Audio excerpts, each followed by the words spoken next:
I'm going to record this class. After completing this class, I'll provide you recorded class as well as PDF file. And you all know that this is our fifth free live class.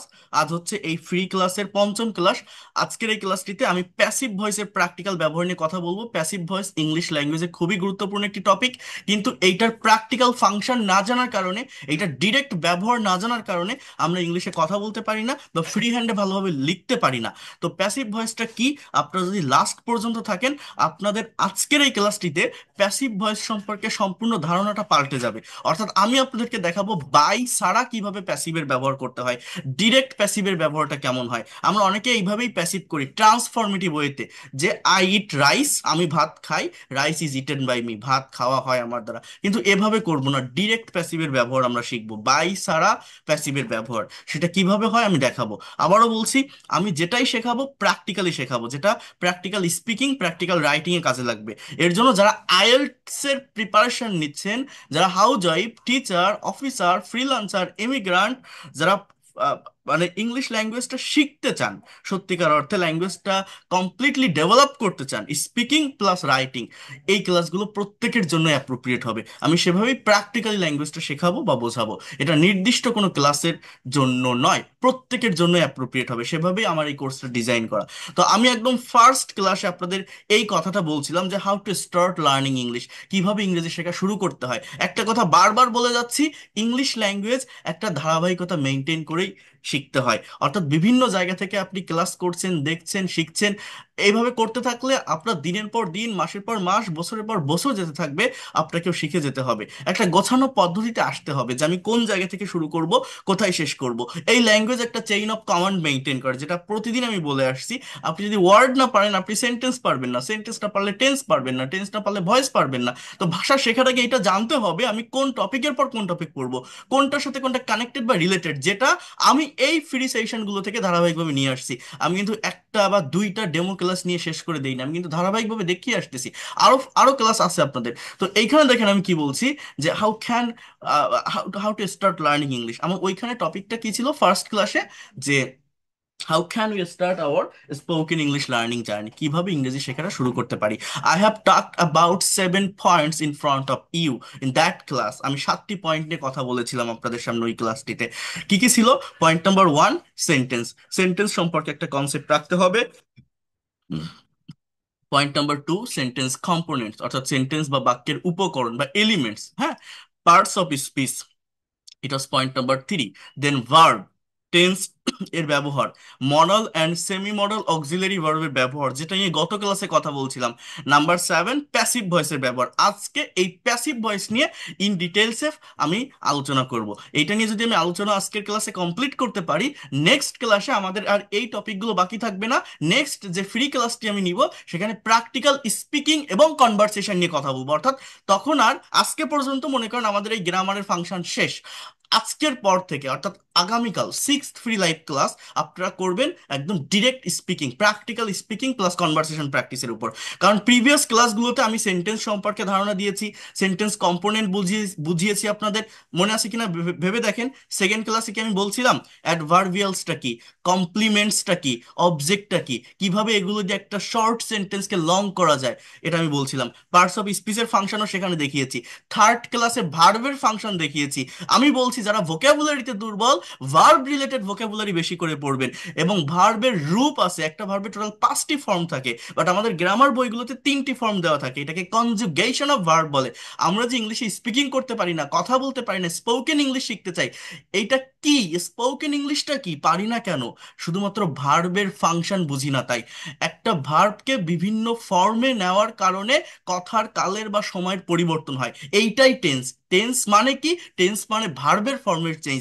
যারা টেন্সের structure জানে কিন্তু ভার্বের অর্থ জানে না, ভার্বের form জানে না, সে কোনোদিন ইংলিশে কথা বলতে পারবে না। আপনার টেন্স জানার দরকার নেই, আপনি ভার্বের ফর্ম বুঝেন, আপনি কথা বলতে পারবেন। এইটাই হচ্ছে রিয়েলিটি। বাট আমরা উল্টা দিকে যাই। আমাদের, আপনি যে কোনো ইংলিশ বই বের করেন, যে কোনো গ্রামার বই বের করেন, প্রচুর ভার্ব দেখতে পারবেন, প্রচুর ভার্বের ফর্ম দেখতে পারবেন, বাংলা অর্থ দেখতে পারবেন, কিন্তু কেউ সেটা পড়ে না, কেউ দেখে না। সবাই টেন্স আগে পড়ে, যে চিরন্তন সত্য, ঐতিহাসিক সত্য, বৈজ্ঞানিক সত্য বোঝাতে থাকে প্রেজেন্ট ইনডিফিনিট টেন্স বলে। এগুলো কোনো কাজে লাগে না। এটা আমি থার্ড ক্লাসটা আমার দেখবেন, আপনি বুঝতে পারবেন যে স্পিকিং যারা করতে পারি না, কেন পারি না আমরা। কথা বলতে গেলে একটা স্টেবল পজিশনে কথাকে রেখে এগোতে পারি না, একটা কথাকে বিভিন্ন টাইমে পরিবর্তন করতে হয়। এই টাইমে পরিবর্তনের জন্য টেন্স শিখি। এই টেন্স মূলত কি, ভার্বের ফর্মের চেঞ্জ। এক একটা টেন্সের স্ট্রাকচারে অক্সিলারি এবং মেইন ভার্বের ফর্ম পরিবর্তন হয়। এই পরিবর্তনের মাধ্যমেই কথার কালের বা সময় পরিবর্তন হয়। আমি যখন কারোর সাথে প্র্যাকটিক্যালি কনভারসেশন করছি, কমিউনিকেশন করছি, বিভিন্ন টাইমে কথা বলছি, সেই টাইম অনুযায়ী ইনস্ট্যান্টলি যে ভার্বটাকে আমার ইউজ করতে হবে ওইটা আমি ইংলিশে ইউজ করতে পারি না বলেই কথা বলতে পারি না। আর কোনো কারণ নেই কথা বলতে না পারার।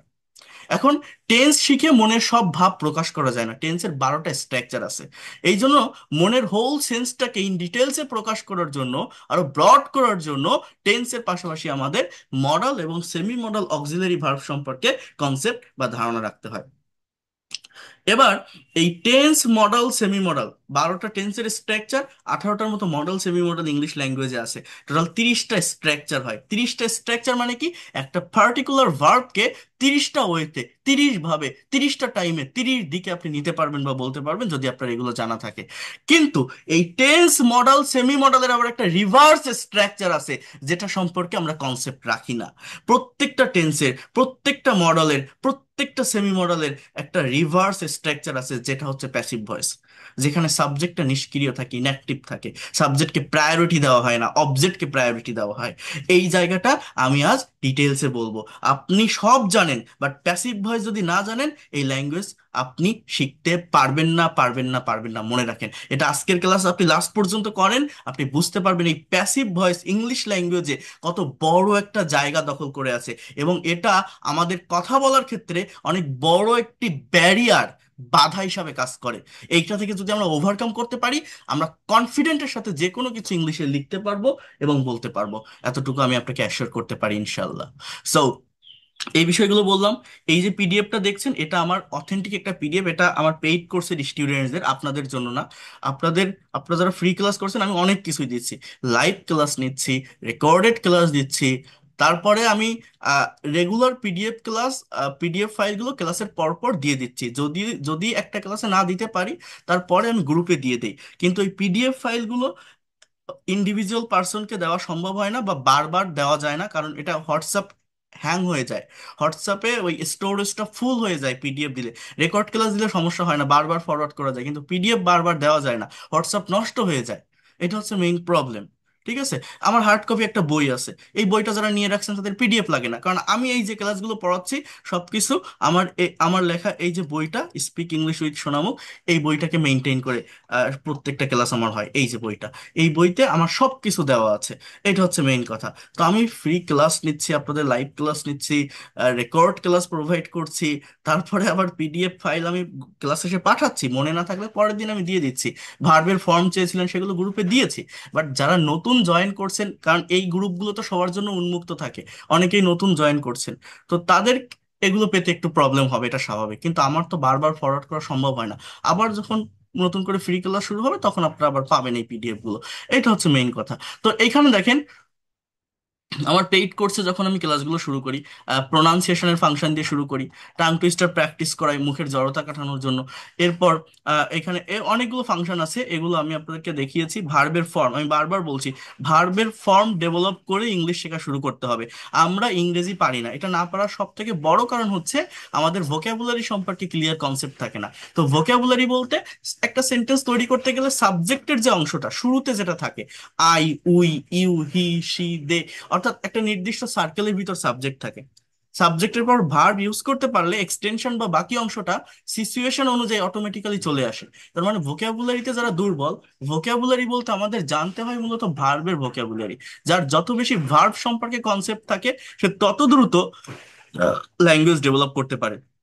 আমি বলছি আমার এখানে 200 ভার্ব আছে, যে ভার্বগুলো মোস্ট ইম্পর্টেন্ট, মোস্ট ইফেক্টিভ, যেগুলো আমরা ডে টু ডে লাইফে বাংলায় ইউজ করি, বাট ইংলিশে এদের প্রপার ফাংশন না জানার কারণে আমরা কথা বলতে পারি না, অর্থ না জানার কারণে, ফর্ম না জানার কারণে। এগুলো জানতে হবে। এটা আমি একবার পাঠিয়েছি, আমি আবারও দেওয়ার চেষ্টা করব।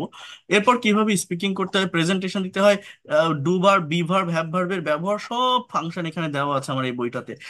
এই যে modal verb, semi modal verb, সব ফাংশন দেওয়া আছে। ল্যাঙ্গুয়েজ ড্রিল প্র্যাকটিস, এই যে 30 pillar sentences with on verb. অর্থাৎ আমি আপনাদের বিগত যে ক্লাসগুলো নিয়েছি, এই ক্লাসগুলোতে মূলত কি ছিল, আমি কি বলছি, একটা একটা কথাকে, একটা পার্টিকুলার ভার্বকে কিভাবে বিভিন্ন টাইমে, বিভিন্ন সময়ে চেঞ্জ করা যায়।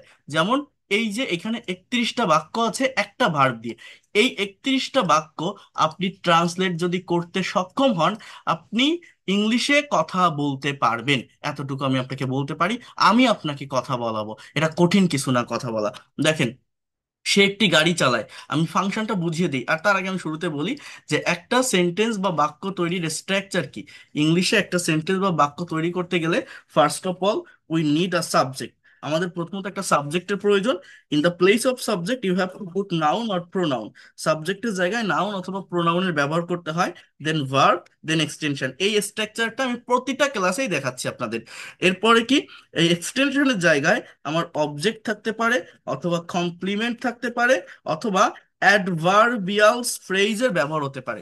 এই যে একটা স্ট্রাকচার আমি লিখলাম, এই স্ট্রাকচারটাকে মেনটেন করেই মোস্ট অফ দ্য টাইম ইংলিশের সমস্ত সেন্টেন্স বা বাক্য তৈরি হয়। এবার দেখেন, বোঝার চেষ্টা করেন, ট্রাই টু আন্ডারস্ট্যান্ড হিয়ার। সে একটি গাড়ি চালায়, এটা কোন টেন্স? Present indefinite tense. তাহলে ইংলিশ কি? হি ড্রাইভস আ কার। বোঝেন, সাবজেক্ট হি, অবজেক্ট এ কার। আমার কথার পরিবর্তন, কালের পরিবর্তন, সময়ের পরিবর্তনের জন্য পরিবর্তনটা কোথায় হয়? ভার্বের ফর্মে। দেখেন, হ্যার ইউ ক্যান সি, আমি যদি বলি হি ড্রোভ আ কার, সে একটি গাড়ি চালিয়েছিল। ড্রাইভের পাস্ট ফর্ম ড্রোভ। এইটা যদি আপনি না জানেন, এইটা সম্পর্কে যদি আপনার কনসেপ্ট না থাকে, আপনি কখনোই এই কথাটাকে ইংলিশে বলতে পারবেন না। পাস্ট টেন্স মানে আমরা অনেকেই মনে করি ওয়াজ, ডিড এগুলো ব্যবহার করতে হয়, বাট এগুলোর ব্যবহার হয় না। মূলত মেইন ভার্বের পাস্ট ফর্মের ব্যবহার করতে হয়। সে একটি গাড়ি চালাবে, তাহলে কি হবে? He will drive a car. He will drive a car. সে একটি গাড়ি চালাচ্ছে বা চালাইতেছে। He is driving a car. He is driving a car. সে একটি গাড়ি চালাচ্ছে। তাহলে এটা present continuous tense. Past continuous কি? He was driving. He was, DRIVING, driving a car. এটা past continuous tense. He was driving a car. সে গাড়ি চালাচ্ছিল, সে গাড়ি চালাতে থাকবে। He will be driving a car. He will be driving a car. সে গাড়ি চালিয়েছে, সে গাড়ি চালিয়েছে। এটা কি হবে? He has driven a car. He has driven a car.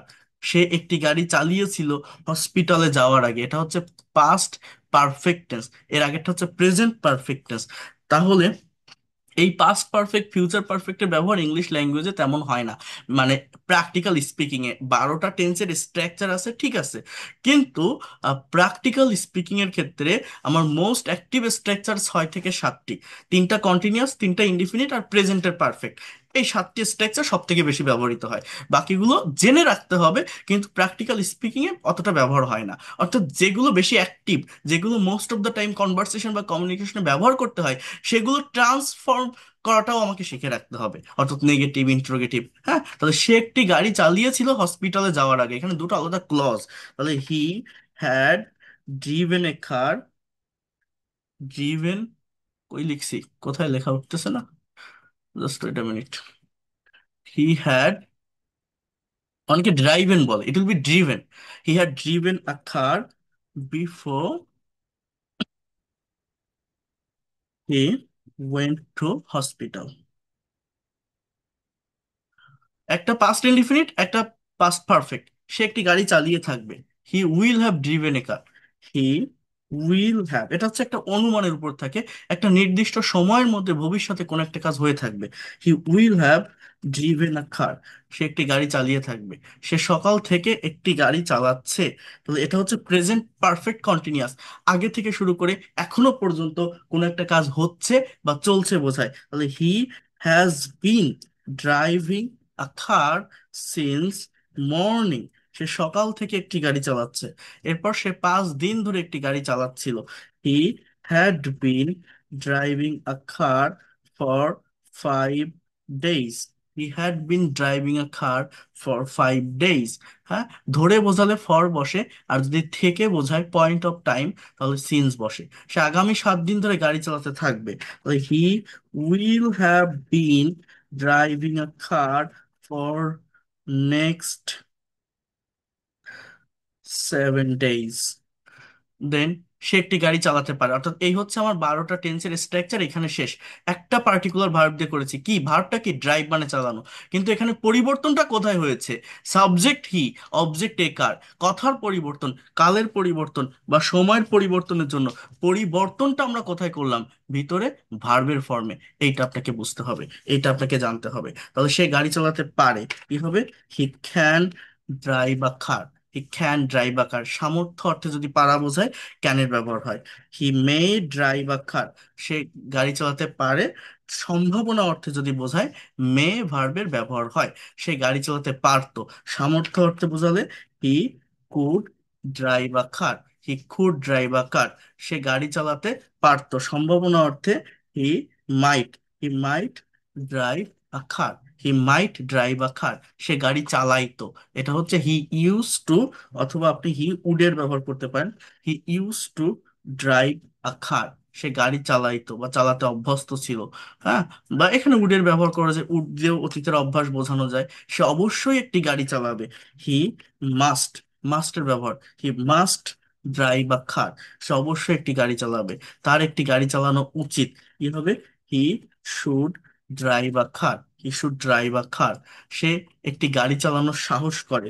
He dares to drive, he dares to drive a car, সে একটি গাড়ি চালানোর সাহস করে। ডেয়ার টু মানে সাহস করা।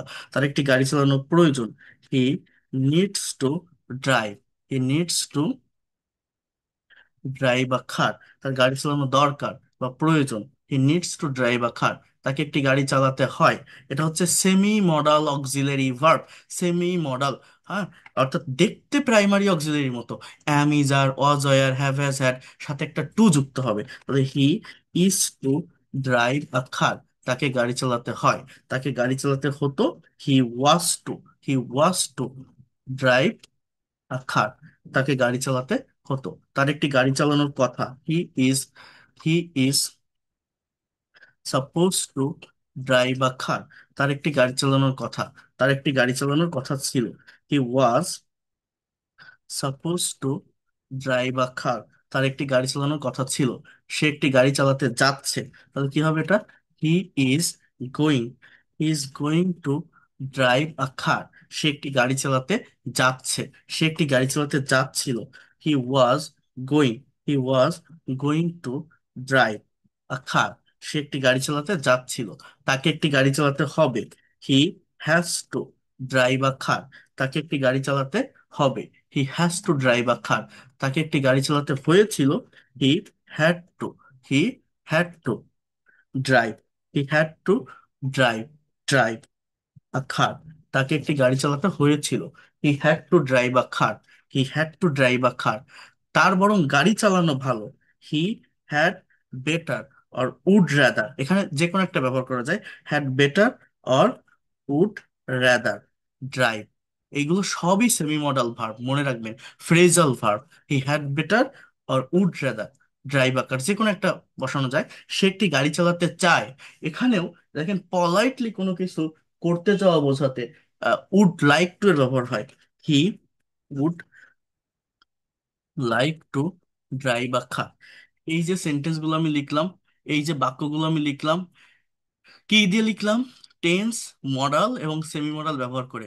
আপনি বিশ্বাস করবেন কিনা জানি না, কেউ যদি এই কয়টা বাক্য ট্রান্সলেট করতে সক্ষম হয় এবং এদের ট্রান্সফরমেশনটা একটু বোঝে, অর্থাৎ এইগুলোকে আবার নেগেটিভ ইন্ট্রোগেটিভ, নেগেটিভ ইন্ট্রোগেটিভ করা, এই ফাংশনটা কেউ যদি বোঝে, আমার বইটাতে এগুলো দেওয়া আছে, যদি কেউ বোঝে, এইটাকেই প্র্যাকটিক্যালি স্পিকিং, রাইটিং অ্যান্ড কনভারসেশনে অ্যাপ্লাই করতে হয়। বিশ্বাস করবেন কিনা জানি না, ইংলিশ ল্যাঙ্গুয়েজের বাইরে আর কোনো স্ট্রাকচার বা কোনো কিছুই নেই। আপনার যদি এই কয়টা স্ট্রাকচার জানা থাকে, টেন্স, মডাল এবং semi modal, whatever you think in Bangla, you will be able to speak in English. আপনি বাংলায় যাই ভাবেন না কেন, আপনি ইংলিশে বলতে পারবেন। ইংলিশ ল্যাঙ্গুয়েজ অনেকে অনেক কঠিন মনে করে, অনেকে ভাবে অনেক কিছু আছে, অনেক বড় সিলেবাস। নাথিং, আহামরি কোনো কিছুই না। এখানে আপনি 10 থেকে 12টা ক্লাস পারফেক্টলি করবেন, পারফেক্টলি জানবেন। যেমন আমি 7টা পয়েন্ট দিয়েছি, 7টা পয়েন্ট ডেভেলপ করতে পারলে আপনি ইংলিশে কথা বলতে পারবেন। এই 7টি পয়েন্ট আপনি 7 দিনে করেন, আর বাকিটা ডিপেন্ড করে আপনার প্র্যাকটিসের উপর। আমরা পারি না কেন? আমরা প্র্যাকটিস করি না, তাই পারি না। Correct way, correct technique, correct strategy follow করে। Practice, practice and practice, practice makes a man perfect. So without practicing, how can you be able to expert and fluent in English within very short time? আপনারা দেখছেন না, অনেক illiterate person, লেখাপড়া জানে না, খেতে মাঠে কাজ করে, তারা ইংলিশে কথা বলে, ইউটিউবে অনেকে ভিডিও ছাড়ে, ফেসবুক পেজে, দেখছেন না? তারা পারে কিভাবে? তাদের গ্রামার গ্রামার মিস যায়, টুকটাক মিস যায়, তারপরেও তো তারা অনর্গল বলছে। I can appreciate them. তো তারা কথা বলছে, তারা স্পিকিং করছে। তাহলে ইংলিশ ল্যাঙ্গুয়েজ যদি কঠিন হতো, যদি অনেক বেশি গ্রামাটিক্যাল কোনো টপিক থাকতো, ফাংশন থাকতো, আহ, যারা লেখাপড়া করেনি, হাই স্কুল থেকে ড্রপ হয়ে গেছে, কলেজ থেকে ড্রপ হয়ে গেছে, আহ, যে ট্র্যাক চালায়, সে কিভাবে ইংলিশে কথা বলতে পারছে? তাহলে এটা এটা কঠিন হলে তো সে কোনোভাবেই পারতো না। এটা তো সায়েন্স না, এটা তো ম্যাথ না। It will depend on practice. এই প্র্যাকটিসের জন্য যতটুকু গ্রামাটিক্যাল ফাংশন জানা দরকার, সেটা করার জন্য সর্বোচ্চ এই যে আমি বললাম যে 7টি পয়েন্ট, হয় 7 দিন, সর্বোচ্চ 10 দিন, না হলে 12 দিন, তার বেশি লাগে না। এখানে বড় কোনো সিলেবাস নেই, নতুন নতুন কোনো টপিক আসে না, এটা ডিপেন্ড করে প্র্যাকটিসের উপর। আমার ল্যাঙ্গুয়েজ, আমার পেইড কোর্সের বেনিফিট কি? সেখানে ল্যাঙ্গুয়েজ ক্লাব আছে, সপ্তাহে প্র্যাকটিস করাবো। তো এই প্র্যাকটিস করাতে না পারলে আপনি ডেভেলপ করবেন কিভাবে? প্র্যাকটিস করতে হবে। এইটা হচ্ছে সব থেকে বড় কথা, সব থেকে গুরুত্বপূর্ণ কথা। সো এই যে আমি 31টা স্ট্রাকচারের, অর্থাৎ 31টা সেন্টেন্সকে ট্রান্সলেট করলাম, এখানে কিন্তু একটাই বার ব্যবহার করছি প্রত্যেকটা সেন্টেন্সে। সাবজেক্টই অবজেক্ট একার, কথার পরিবর্তন, কালের পরিবর্তন, সময়ের পরিবর্তনের জন্য ভার্বের জায়গাটাতে পরিবর্তন করতে হয়েছে। Auxiliary verb, main verb, modal auxiliary verb, main verb, semi modal auxiliary verb, main ভার্বে পরিবর্তন হয়েছে। এইটা আপনাদেরকে আমি শেখাবো। আচ্ছা, এই সব স্ট্রাকচারের একটা রিভার্স স্ট্রাকচার আছে, সেইটাই হচ্ছে মূলত প্যাসিভ ভয়েস। এই প্যাসিভটা আপনাদের এখন জানতে হবে, এই প্যাসিভ সম্পর্কে কনসেপ্ট রাখতে হবে। এই প্যাসিভ সম্পর্কে আমি আপনাদেরকে আইডিয়া বা ধারণা এখন দিব। আজকের এই ক্লাসটিতে প্যাসিভ ভয়েসটা ভালোভাবে শিখে যান, ভালোভাবে জেনে যান। এটা আপনার জন্য অনেক বেশি হেল্পফুল হবে, অনেক কাজে লাগবে, এতটুকু আমি বলতে পারি। Just wait a minute.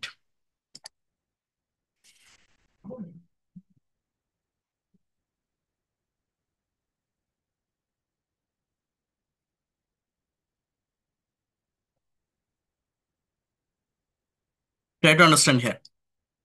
আশা করি এই পর্যন্ত যে কথাগুলো বললাম, আপনারা আমার কথাগুলো ভালোভাবে শুনছেন, ভালোভাবে বুঝতে পারছেন। আমি অলওয়েজ আপনাদের ভুলটা ধরায় দেওয়ার চেষ্টা করি, যে আমরা পারি না কেন, কোথায় প্রবলেম। আমি একটা কথা বলছি, আপনারা ধরে নিতে পারছেন কিনা জানি না। সেটা হচ্ছে ইংলিশ ল্যাঙ্গুয়েজে টপিক বলতে খুব বেশি কোনো কিছুই নেই, খুব বেশি কোনো ডিটেলস বিষয় পড়া লাগে না। শুধু প্র্যাকটিসের উপর ডিপেন্ড করে অল্প কিছু বিষয় সম্পর্কে কনসেপ্ট বা ধারণা রাখতে পারলেই হয়। আমাদের টিচাররা আমাদেরকে ভয় ধরায় দেয়। আমাদের যে ন্যাশনাল কারিকুলাম আছে বাংলাদেশে, সেখানে যেসব ডিপ গ্রামার দেওয়া, বাস্তবিক জীবনে প্র্যাকটিক্যাল লাইফে কাজে লাগে না। এতটা ডিপ গ্রামার কাজে লাগে না। যদি আমাদের স্কুলগুলোতে লিসনিং এর কোনো থাকতো, মডিউল থাকতো, শুরুতে যদি স্পিকিং এর কোনো মডিউল থাকতো, it would be better. But সেটা নেই। এটা এটা না থাকার কারণও আছে। প্রত্যেকটা ইনস্টিটিউশন বা প্রতিষ্ঠানে প্রপার ইকুইপমেন্ট নেই, ম্যাটেরিয়ালস নেই, lack of skill teachers, right? এই জন্য এই প্রবলেমটা হয়, এটা আস্তে আস্তে ওভারকাম হয়ে যাবে। সো যে কথাগুলো বলছি, প্যাসিভ ভয়েসের প্র্যাকটিক্যাল ব্যবহারটা একটু আপনারা দেখেন, বিষয়গুলো বোঝার চেষ্টা করে, মনোযোগ দিয়ে নেওয়ার চেষ্টা করেন। দেখেন, আমরা গতানুগতিক ধারায় প্যাসিভ ভয়েস কিভাবে পড়ি বা কিভাবে দেখি। এখানে গ্রামাটিক্যাল ফাংশনটা আমি আগে আপনাদের একটু দেখাই, তারপরে প্র্যাকটিক্যাল জায়গাটাতে আমরা যাচ্ছি। ঠিক আছে, আগে এই জায়গাটা একটু বলছেন, কি বলছে দেখেন।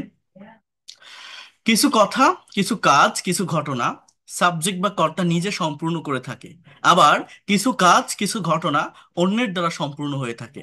এই ধরনের কথা, কাজ বা ঘটনার প্রকাশভঙ্গিকে মূলত ভয়েস বা বাচ্য বলে।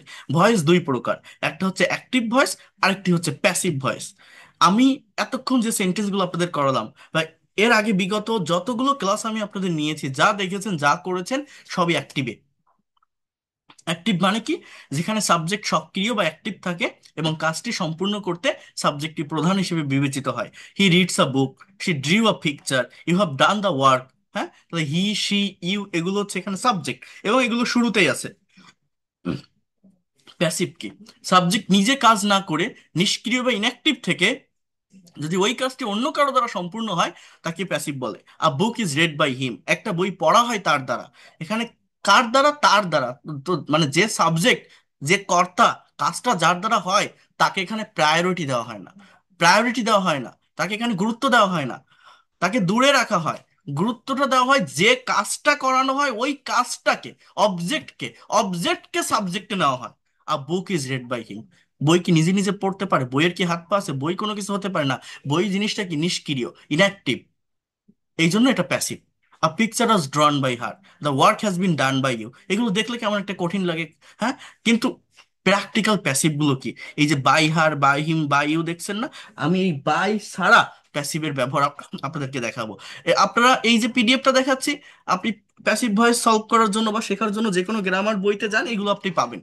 যেমন ভয়েস চেঞ্জিং এর ক্ষেত্রে দুটো গুরুত্বপূর্ণ তথ্য: প্যাসিভে অবশ্যই টেন্স অনুসারে বি ভার্ব নিতে হবে, মেইন ভার্বের পাস্ট পার্টিসিপল করতে হবে, ট্রানজিটিভ ভার্বের ভয়েস চেঞ্জ হয়ে থাকে, অ্যাক্টিভের অবজেক্টকে সাবজেক্ট করতে হবে, টেন্স অনুসারে বি ভার্ব, অনেক কিছু থাকে। কিন্তু আমি এসব দেখাবো না, আমি ডিরেক্টলি প্র্যাকটিক্যাল জায়গাটা নিয়ে কথা বলবো। সেটা কি বোঝেন একটু। মনে করেন আমি আপনাদের এখন ক্লাস নিচ্ছি, বা আমার যারা পেইড কোর্সের স্টুডেন্টস এখানে অনেকেই আছেন, ক্লাস করছেন। সো আমি যদি একটা নোটিশ ইংলিশে দেই যে আমি আজ রাত 10টায় আপনাদের ক্লাস নিব, এই কথাটা আমি ইংলিশে কিভাবে বলবো? কি বললাম বলেন তো? আজ রাত 10টায় আমি আপনাদের ক্লাস নিব। I will take your class, I will take your class at 10 p.m.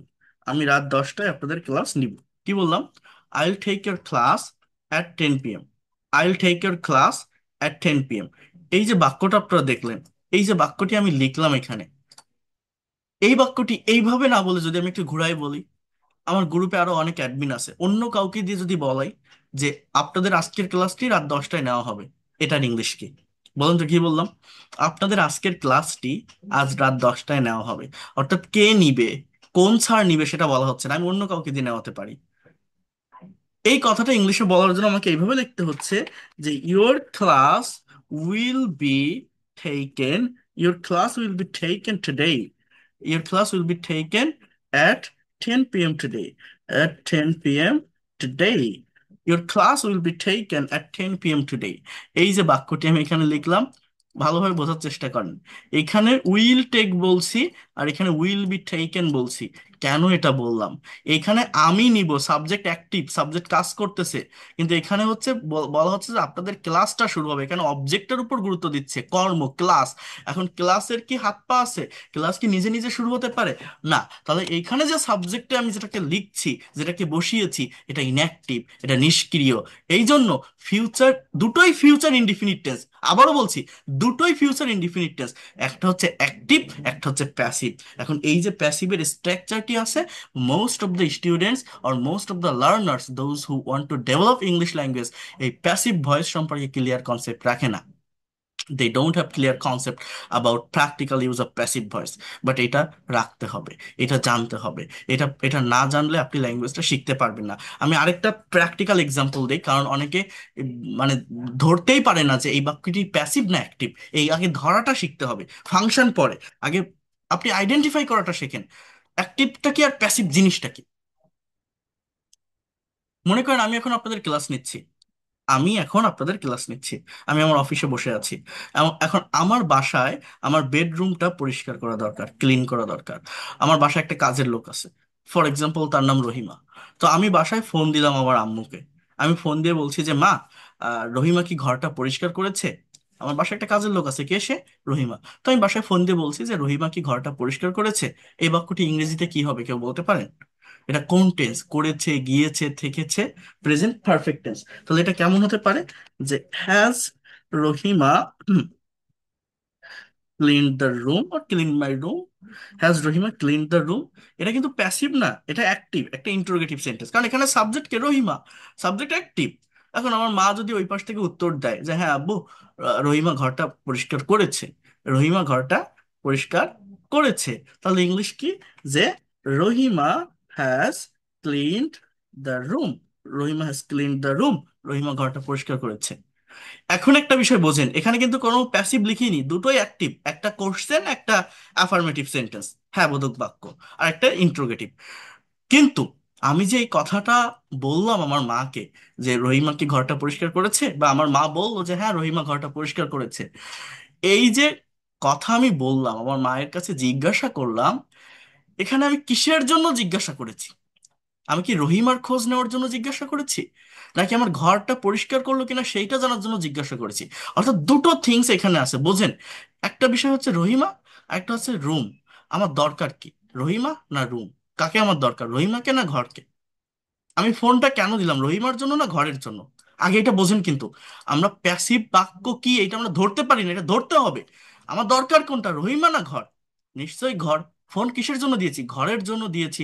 তাহলে এই রহিমাকে স্কিপ করে আমি যদি ঘরটাকে প্রাধান্য দিয়ে কথাটা বলি, আমি যদি আমার মাকে কল দিয়ে কথাটা এইভাবে বলি যে মা, আমার ঘরটা তো পরিষ্কার করা দরকার ছিল, তো বেডরুমটা কি পরিষ্কার করা হয়েছে, রুমটা কি পরিষ্কার করা হয়েছে, ঘরটা কি পরিষ্কার করা হয়েছে? এরকম কথা আমরা বলি না?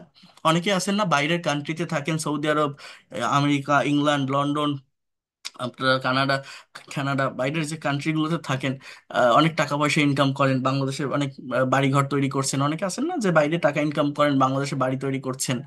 তো আপনি বাইরের দেশে থাকেন, আপনার কন্ট্রাক্টর ইঞ্জিনিয়ার বাংলাদেশে বসে বাড়ি বানাচ্ছে, আপনি কল দিলেন তাকে, কি কন্ট্রাক্টর সাহেব, আমার বাড়ির কাজ কত দূর, দরজা জানালাগুলো কি লাগানো হয়েছে, হ্যাঁ ঘরে কি পেইন্ট করা হয়েছে, হ্যাঁ কাজগুলো কি সম্পন্ন হয়েছে? এই যে কথাগুলো বলছি না, একটা কথা আপনি ইংলিশে ট্রান্সলেট করতে যান, আপনি পারবেন না। কেন জানেন? সবগুলো হচ্ছে প্যাসিভ ভয়েস রিলেটেড।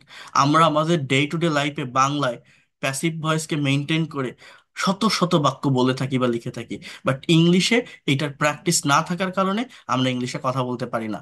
এই জন্য অনেকেই মনে করে বা বলে আমি গ্রামার বুঝি, আমি তো রিডিং পড়তে পারি, বা কিছু লিখতে দিলে মোটামুটি ভেবেচিন্তে লিখতে পারি, কিন্তু কথা বলতে গেলে কেন পারি না, আমার সমস্যাটা কোথায় হয়? আপনি মূলত প্যাসিভ ভয়েস জানেন না, এর জন্য কথা বলতে পারেন না, কিন্তু আপনি সেটা নিজেও জানেন না যে আপনি প্যাসিভ জানেন না। কি বললাম কথাটা? আপনি নিজেও জানেন না যে আপনি প্যাসিভ জানেন না। বিষয়টা কেমন? আমি যদি তাহলে বলি যে ঘরটা কি পরিষ্কার করা হয়েছে, ইংলিশটা হচ্ছে এরকম: has the room been clean, has the room been clean. এটা প্রেজেন্ট পারফেক্ট টেন্সের প্যাসিভের ব্যবহার, have been plus V three.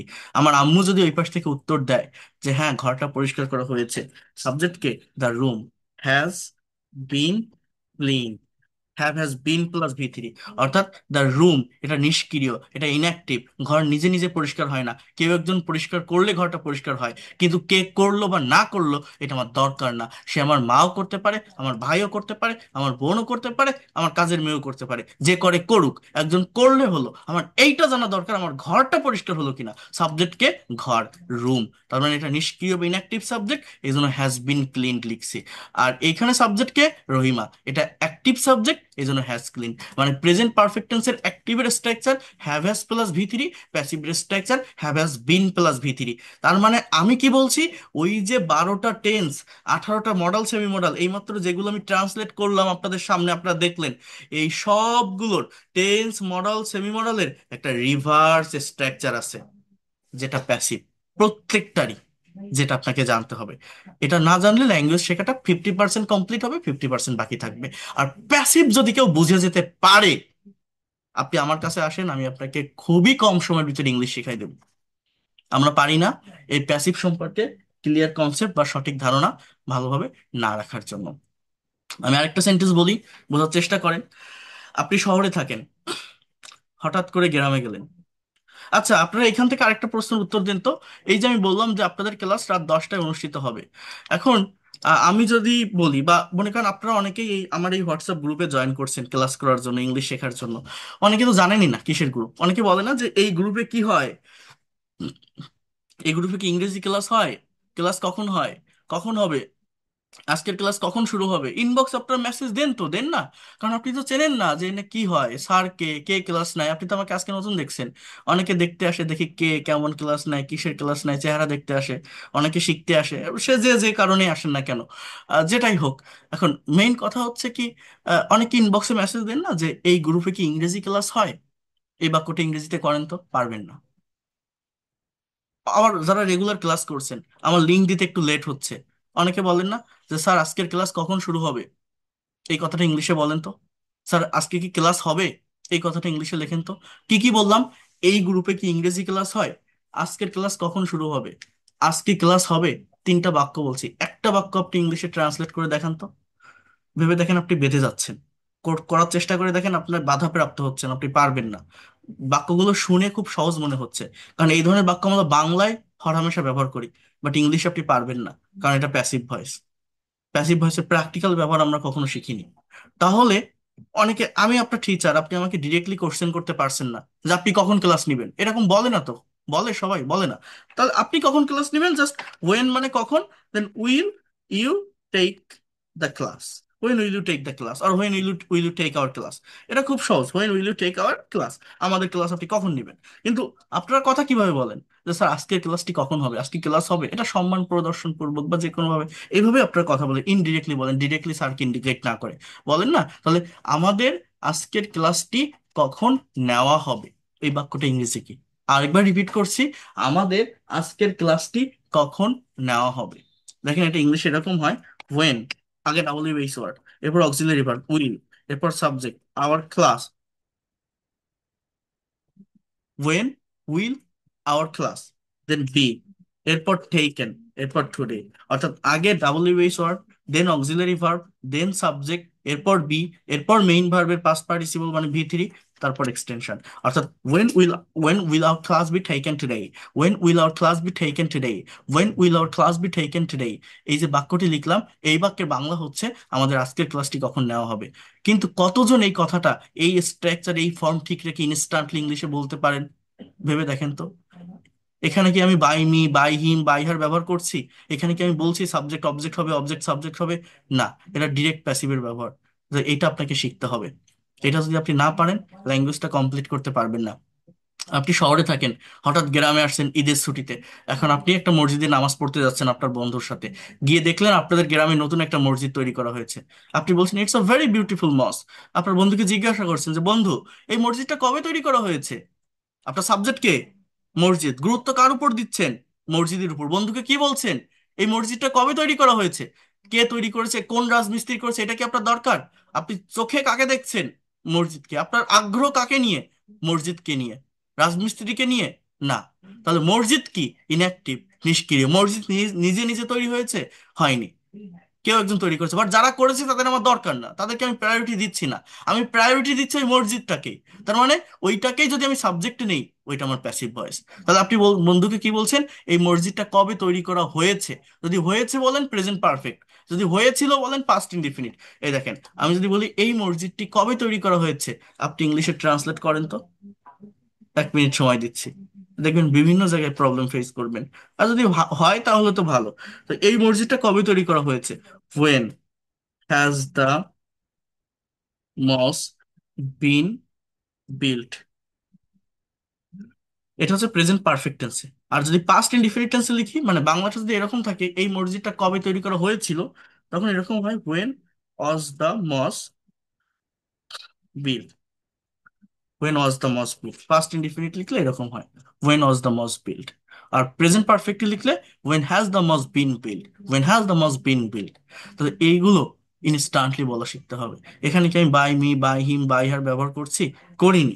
আপনি বাইরের একটা কান্ট্রিতে গেলেন, অনেকে আছেন না বাংলাদেশ থেকে যায় বাইরের বিভিন্ন দেশে। এখন আপনি ইংল্যান্ডে গেলেন, লন্ডন শহরে গেলেন, এখন সেখানে আপনার কিছু, ফর এক্সাম্পল মাছ কেনা দরকার। আপনি সুপার শপে না গিয়ে মাছের বাজার খুঁজতেছেন লন্ডনে। এখন আপনি ওই দেশের নেটিভস কাউকে জিজ্ঞাসা করছেন, দেখেন, আ- আপনি ভাষা ভাষা যদি ইংলিশটা জানেন, আপনার কমিউনিটির কেউ আশেপাশে নাই, কেউ আপনার কাছে কিছু জিজ্ঞাসা করলে, কেউ কিছু জানতে চাইলে, বা যে কোনো বিষয় কারোর সাথে কথা বলা, আপনি কিন্তু ইশারা দিয়ে, হাত নাড়িয়ে বা ইয়েস নো ভেরি গুড যেভাবে কমপ্লিট করতে পারেন একটা কনভারসেশন। কিন্তু আপনার যখন কোনো কিছু প্রয়োজন হবে, আপনি যখন কারো কাছে কোনো কিছু চাইবেন, প্রশ্ন যখন করবেন, তখন তো পারফেক্টলি করতে হবে, না হলে সে বুঝবে কি করে আপনি তাকে কি বলছেন। তো মনে করেন আপনার কিছু মাছ কেনা দরকার, আপনি ওই দেশের নেটিভস কাউকে জিজ্ঞাসা করছেন যে excuse me, I need to buy some fish. Excuse me, I need to buy some fish, sir could you please tell me, আপনি কি আমাকে বলতে পারবেন এই বাজারে কোথায় মাছ বিক্রি হয়? I need to buy some fish, তো আমাকে বলতে পারবেন এই বাজারে কোথায় মাছ বিক্রি হয়? এখানে সাবজেক্ট কে? মাছ। মাছের কি হাত পা আছে? মাছ কি নিজে নিজে বিক্রি হতে পারে? না। আমি প্রায়োরিটি দিচ্ছি কাকে? মাছকে। আমার লাগবে কি? মাছ। আপনি যদি বলতেন কারা মাছ বিক্রি করে, জাস্ট হু সেল ফিশ, কিন্তু আমি কি বলছি? যে মাছ বিক্রি কোথায় হয়, সাবজেক্টকে মাছ, তাহলে এটার ইংলিশ হচ্ছে ওয়ার আর ফিশ বা ফিশেস দুটোই বলা যায়, where are fish sold in this.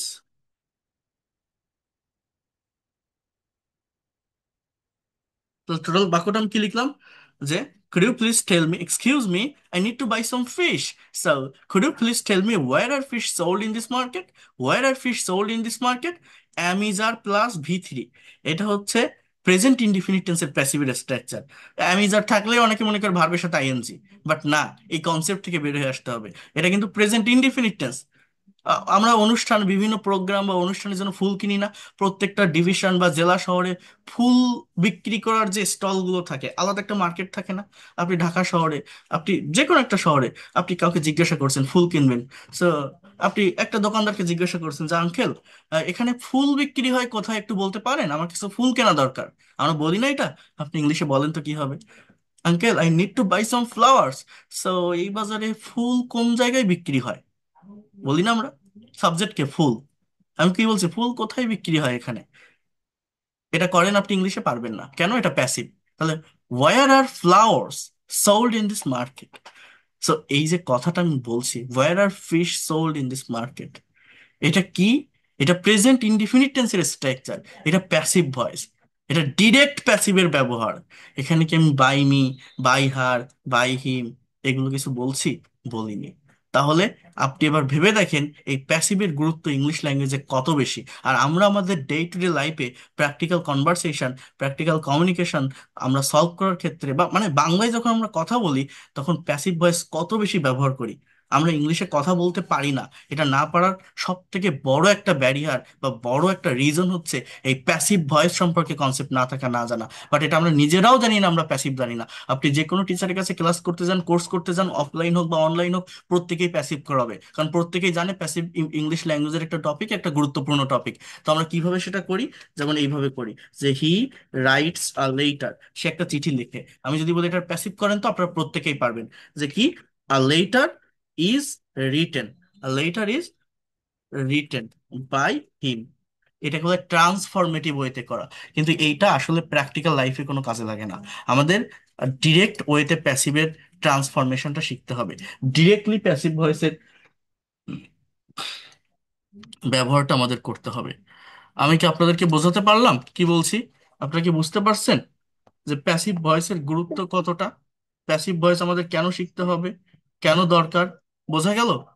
বুঝতে পারছেন? হ্যাঁ, হুম? বুঝতে পেরেছি। ভাই আগে বোঝেন প্যাসিভের গুরুত্ব কতটা, প্যাসিভ কি জিনিস। আমি তো প্যাসিভ শিখতে বলিনি, এক ক্লাসে শিখতে পারবেন?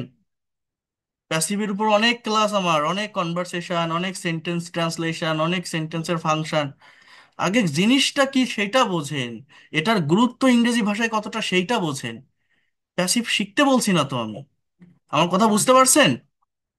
যে এটা আমাদের দরকার কিনা, এটা আমাদের লাগবে কিনা, এটা কোথায় লাগবে, এটা সত্যিকার অর্থে লাগে কিনা কথা বলতে, এইটা না জানার কারণে আমরা কথা বলতে পারি না, এটা সত্যি কিনা, এইটা আগে বোঝেন।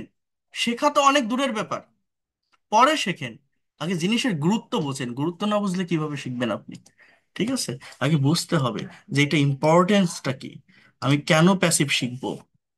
প্যাসিভ ছাড়া কথা বলা, কমিউনিকেশন করা, কনভারসেশন করা অনেক কঠিন আমাদের জন্য।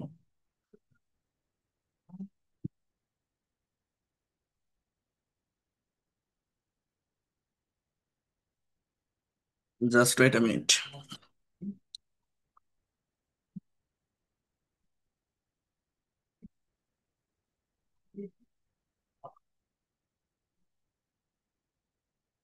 একটু টাইম দেন। এখন দেখেন, আমাদের যে টেন্সের স্ট্রাকচার আছে, যারা টেন্স বলছে প্যাসিভ, তাদের কাছে শেখা বা জানা অনেকটা সহজ বা ইজি হয়ে যাবে বা মনে হবে। টেন্সের স্ট্রাকচারের সাথে এটাকে আপনার একটু কম্পেয়ার করতে হবে। আমি যদি একটু এখানে আসি, দেখি পাই কিনা। হ্যাঁ, so please focus here, I can see, just wait, okay. So এই জায়গায় একটু ফোকাস করেন আপনারা। দেখেন এখানে কি লেখা আছে, try to understand here. Subject plus verb one plus object, এটা হচ্ছে প্রেজেন্ট ইনডিফিনিট টেন্সের অ্যাক্টিভের স্ট্রাকচার। টেন্স মানে কি কি বলছিলাম? ভার্বের ফর্মের চেঞ্জ। সাবজেক্ট সাবজেক্টের জায়গায় থাকে, অবজেক্ট অবজেক্টের জায়গায় থাকে। কথার পরিবর্তন, কালের পরিবর্তন বা সময়ের পরিবর্তনের জন্য পরিবর্তনটা কোথায় হয়? ভার্বে। তাহলে আই প্লে ফুটবল, আমি ফুটবল খেলি। যখনই বলছি সাবজেক্ট প্লাস ভার্বের পাস্ট ফর্ম অর্থাৎ ভি টু, ভি টু মানে কি? আই প্লেড ফুটবল, এই যে কনজুগেশন অফ ভার্ব, আমি ফুটবল খেলেছিলাম। আই উইল প্লে ফুটবল, আমি ফুটবল খেলবো। এই হচ্ছে তিনটা ইনডিফিনিট টেন্স। এই তিনটা ইনডিফিনিট টেন্সের প্যাসিভের স্ট্রাকচার হচ্ছে present indefinite, subject plus am is are plus ভি3 প্লাস অবজেক্ট। ভি3 মানে ভার্ব 3, ভার্ব 3 মানে ভার্বের পাস্ট পার্টিসিপল। ভার্বের পাস্ট পার্টিসিপল কোথায় বসে জানেন? অ্যাক্টিভে, পারফেক্ট টেন্স গুলোতে, প্রেজেন্ট পারফেক্ট, পাস্ট পারফেক্ট বা ফিউচার পারফেক্ট। অর্থাৎ have, has, had, will have, এদের পরে ভি3 বসে। কিন্তু প্যাসিভ রিলেটেড বাক্যে, প্যাসিভ রিলেটেড মানে কি? প্যাসিভ মানে কি? এমন কোন সেন্টেন্স বা বাক্য যেখানে সাবজেক্টটা একদম শুরুতে যেটা থাকে সেটা নিষ্ক্রিয় থাকে, সেটা ইনঅ্যাক্টিভ থাকে, সে কোনো কাজ করতে পারে না। তাহলে প্যাসিভ রিলেটেড বাক্যের সমস্ত স্ট্রাকচারে, সেটা কোনো ইনডিফিনিট টেন্স হোক, কন্টিনিউয়াস হোক, পারফেক্ট বা পারফেক্ট কন্টিনিউয়াস, মেইন ভার্বের পাস্ট পার্টিসিপল হয়। অর্থাৎ ফুটবল ইজ প্লেড, আমরা মনে করি অ্যাম ইজ আর কন্টিনিউয়াস টেন্সে বসে। কন্টিনিউয়াস টেন্সে বসে ঠিক আছে, সেটা অ্যাক্টিভের সেন্টেন্সে, অ্যাক্টিভের স্ট্রাকচারে অ্যাম ইজ আর প্লাস ভার্বের সাথে আইএনজি প্লাস অবজেক্ট। কিন্তু ভার্বের সাথে আইএনজি না দেখে যদি আপনি কোথাও দেখেন অ্যাম ইজ এর পরে ভার্বের পাস্ট পার্টিসিপল, মনে রাখবেন সেটা passive voice. Was were plus ভি3, ওয়াজ ওয়ার পরে ভার্বের সাথে আইএনজি বসে অ্যাক্টিভের স্ট্রাকচারে পাস্ট কন্টিনিউয়াস টেন্সে। কিন্তু ওয়াজ ওয়ার পরে ভার্বের সাথে আইএনজি না হয়ে ভার্বের পাস্ট পার্টিসিপল বা ভি3 অর্থাৎ প্লেড যদি থাকে, সেটা কি? সেটা প্যাসিভ, পাস্ট ইনডিফিনিট টেন্সের প্যাসিভের স্ট্রাকচার। ফিউচার ইনডিফিনিট টেন্সের প্যাসিভ কি? উইল বি প্লাস ভি3। উইল বি মূলত থাকে কোথায়? ফিউচার কন্টিনিউয়াস টেন্সের অ্যাক্টিভের স্ট্রাকচার। অর্থাৎ কন্টিনিউয়াস টেন্সের যে অক্সিলারি ভার্ব গুলো, সেটা ইনডিফিনিট টেন্স গুলোতে চলে আসে প্যাসিভে, এবং মেইন ভার্বটার পাস্ট পার্টিসিপল হয়। আর প্যাসিভের কন্টিনিউয়াস টেন্স কিভাবে হয় দেখেন। প্রেজেন্ট কন্টিনিউয়াস এর অ্যাক্টিভের স্ট্রাকচার হচ্ছে অ্যাম ইজ আর প্লাস ভার্বের সাথে I N G, I am playing football. Passive হচ্ছে অ্যাম ইজ আর এর সাথে একটা এক্সট্রা ওয়ার্ড যুক্ত হবে, সেটা হচ্ছে বিং প্লাস ভি3, ভার্বের পাস্ট পার্টিসিপল। অর্থাৎ am is are being plus ভি3 প্রেজেন্ট কন্টিনিউয়াস এর প্যাসিভের structure, was were being plus ভি3 পাস্ট কন্টিনিউয়াস এর প্যাসিভের স্ট্রাকচার, শ্যাল বা উইল বি বিং প্লাস ভি3 ফিউচার কন্টিনিউয়াস টেন্সের প্যাসিভের স্ট্রাকচার। মানে am is are, was were, shall be, will be এর পর ভার্বের সাথে আইএনজি, এটা হচ্ছে অ্যাক্টিভ। আর প্যাসিভের ক্ষেত্রে এক্সট্রা একটা ওয়ার্ড যুক্ত হবে বিং আর মেইন ভার্বের পাস্ট পার্টিসিপল। যেমন football was being played, football খেলা হচ্ছিল। Football will be being played, football খেলা হতে থাকবে। আর পারফেক্ট টেন্স গুলোতে কি হয়? পারফেক্ট টেন্স গুলোতে হ্যাভ, হ্যাজ, হ্যাড প্লাস ভি3 বসে অ্যাক্টিভে। প্যাসিভ যখন হবে বিন যুক্ত করতে হবে, মানে কন্টিনিউয়াস যেমন বিই আইএনজি বিং, আর পারফেক্ট টেন্স গুলোতে have, has, had, been plus ভি3। যেমন আই হ্যাভ প্লেড ফুটবল, আমি ফুটবল খেলেছি। Football has been played, football খেলা হয়েছে। আবারও বলছি, ফুটবল খেলা হয়েছে। আর মরালের ক্ষেত্রে আমি আপনাদের বলছিলাম can, could, may, might, shall, should, will, would, must, need to, এই মডেলগুলোর পর মেইন ভার্ব বেস ফর্মে থাকে। কিন্তু যখন আপনি প্যাসিভ করবেন, তখন এই ক্যান, কুড, মে, মাইট এর পর বি প্লাস ভি3 হবে, এক্সট্রা একটা ওয়ার্ড বি প্লাস মেইন ভার্বের পাস্ট পার্টিসিপল। অর্থাৎ আই ক্যান প্লে ফুটবল, আমি ফুটবল খেলতে পারি। প্যাসিভ কি? Football can be played, football খেলা যেতে পারে, ফুটবল খেলা যেতে পারে।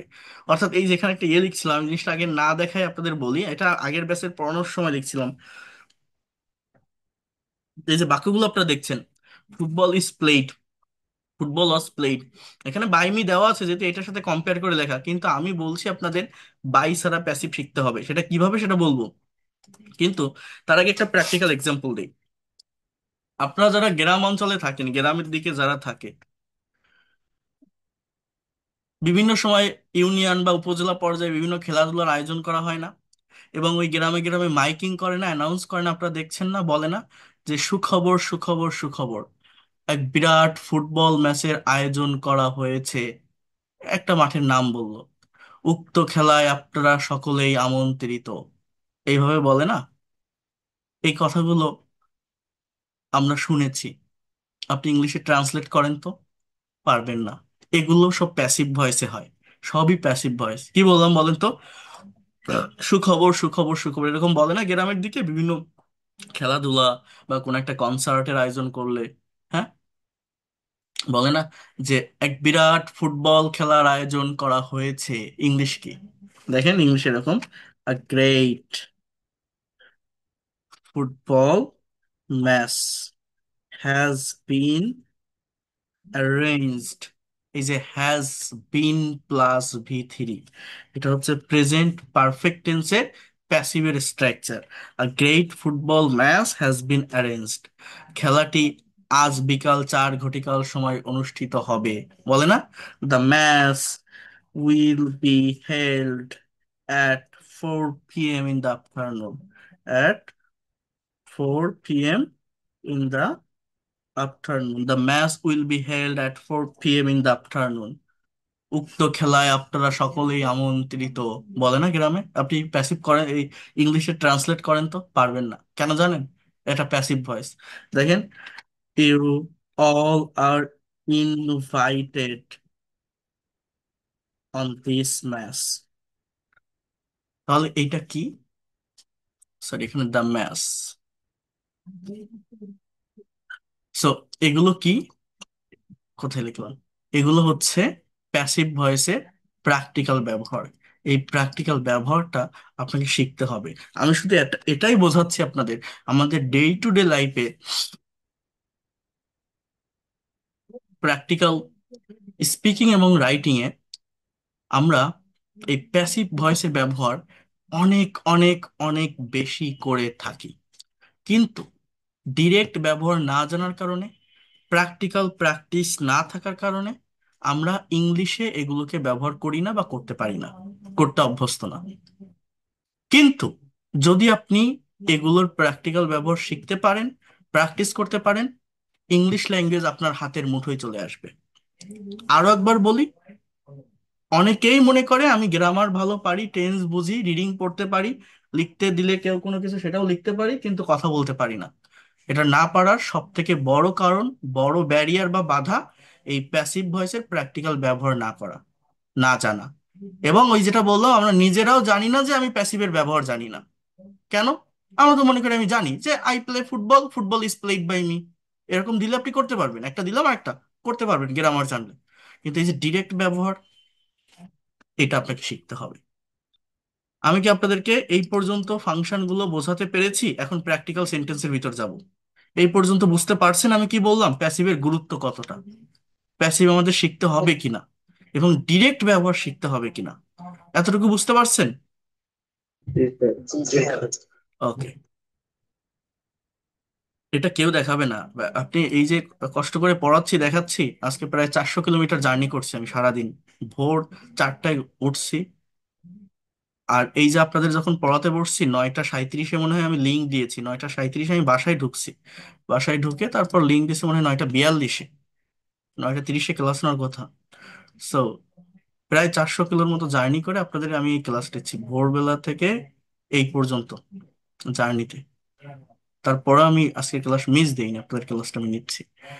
তো 10,000 টাকা খরচ করে বিসিএস এর কোচিং এ ভর্তি হন অফলাইনে, এরকম একটা প্যাসিভ ভয়েসের ক্লাস আপনি দেখে আসেন তো, বা ইউটিউবে 100টা প্যাসিভ ভয়েসের ক্লাসে সার্চ দেন তো, এই কথাগুলো কেউ বলে কিনা?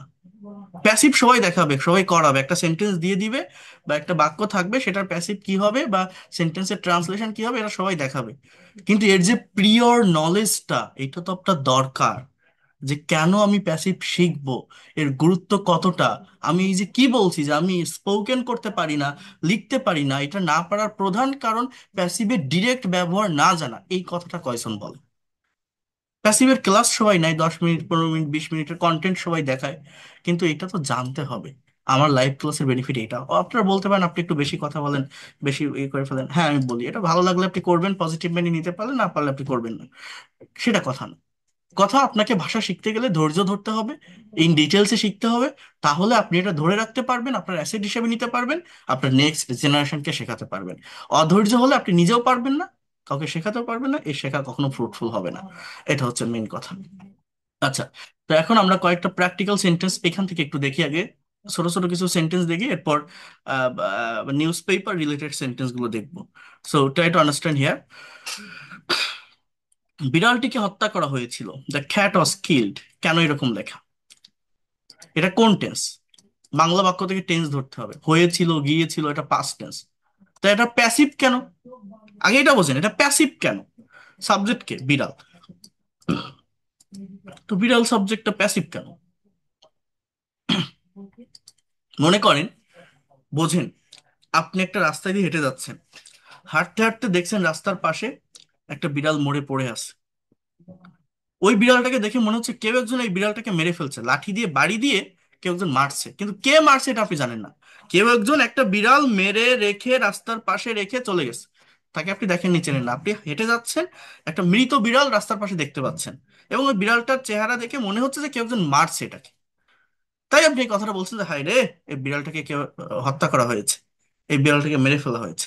এই যে কথাটা, বিড়ালটিকে হত্যা করা হয়েছিল, দ্য ক্যাট ওয়াজ কিল্ড, অর্থাৎ সাবজেক্ট বিড়াল। বিড়াল তো ইনঅ্যাক্টিভ, সে তো মরা, সে তো নিষ্ক্রিয়, সে তো কোনো কাজ করছে না। এই জন্য প্যাসিভের স্ট্রাকচার ব্যবহার করতে হবে। ওয়াজ প্লাস কিল্ড, পাস্ট ইনডিফিনিট টেন্সের প্যাসিভের স্ট্রাকচার ওয়াজ আর প্লাস ভি3। পরীক্ষা সময় মতো শেষ হয়েছিল, the exam was finished on time. Subject K? Exam. পরীক্ষা কি নিজে নিজে শুরু হয়? পরীক্ষা কি নিজে নিজে শেষ হয়? পরীক্ষার কি হাত পা আছে? পরীক্ষার বোর্ডে যারা থাকে, কন্ট্রোলে যারা থাকে, তারা এটা নেয়, তারা শুরু করে, তারা শেষ করে। আমি কি তাদের চিনি বা জানি বা তাদের নাম উচ্চারণ করি? না।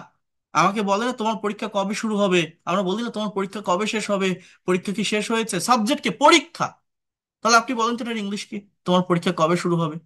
পারবেন না। কেন? এটা প্যাসিভ ভয়েস। কিন্তু আপনি তো জানেনই না যে এটা passive voice. When will your exam be held, তোমার পরীক্ষা কবে শুরু হবে, তাহলে আগে W H word when, then auxiliary verb will, এরপর ইউর এক্সাম সাবজেক্ট, এরপর বি, তারপর held or started or began, যেটাই আপনি বলেন না কেন। কিন্তু আগে তো বুঝতে হবে জিনিসটা অ্যাক্টিভ না প্যাসিভ, আমরা তো এটা বুঝি না। গতকাল আমাদের রেজাল্ট প্রকাশিত হয়েছে, তাহলে সাবজেক্ট কি? রেজাল্ট। রেজাল্টের হাত পা আছে? নিজে নিজে প্রকাশ হয়? রেজাল্টের দায়িত্ব যারা থাকে তারা করে। কিন্তু আমরা তো হর হামেশা বলি তোমার কি রেজাল্ট দিয়েছে, কবে রেজাল্ট দিবে? হ্যাঁ, আমার রেজাল্ট দিয়েছে। এই যে রেজাল্ট, আপনি ইংলিশে করেন, পারবেন না, এটা তো প্যাসিভ। বুঝতে হবে এটা। তাহলে গতকাল আমাদের রেজাল্ট প্রকাশিত হয়েছে, our result was published yesterday, এটা হয়েছিল হবে। আগামীকাল রাজুকে লন্ডনে পাঠানো হবে, এটা ফিউচার টেন্স। তাহলে কি হবে? রাজু উইল বি সেন্ট, মানে ফিউচার ইনডিফিনিট টেন্সের অ্যাক্টিভের structure will plus V one. এখানে প্যাসিভ হচ্ছে উইল বি প্লাস ভি3। সেন্ডের past participle sent. Raju will be sent to London tomorrow. কেন এটা বলা হচ্ছে? সাবজেক্ট তো রাজু।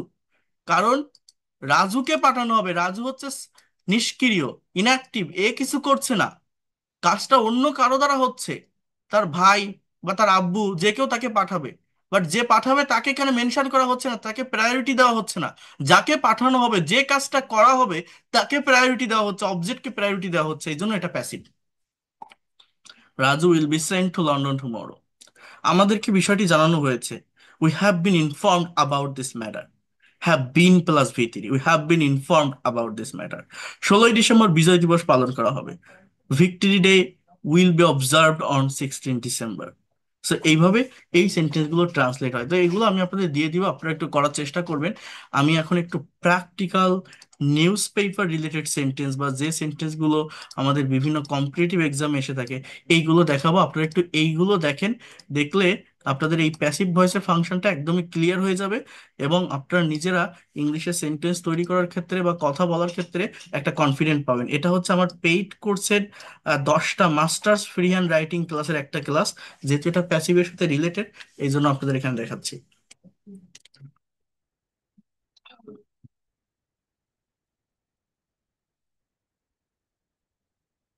প্রত্যেকে একটু রাইটিং এর এই পার্টটাতে ফোকাস করবেন, একটু মনোযোগ দিয়ে বোঝার চেষ্টা করবেন, বিষয়গুলোকে ভালোভাবে নেওয়ার চেষ্টা করবেন। আমি আবারও বলছি, I am requesting to all of you, এই জায়গাগুলোকে একটু ভালোভাবে আপনারা নেওয়ার চেষ্টা করেন।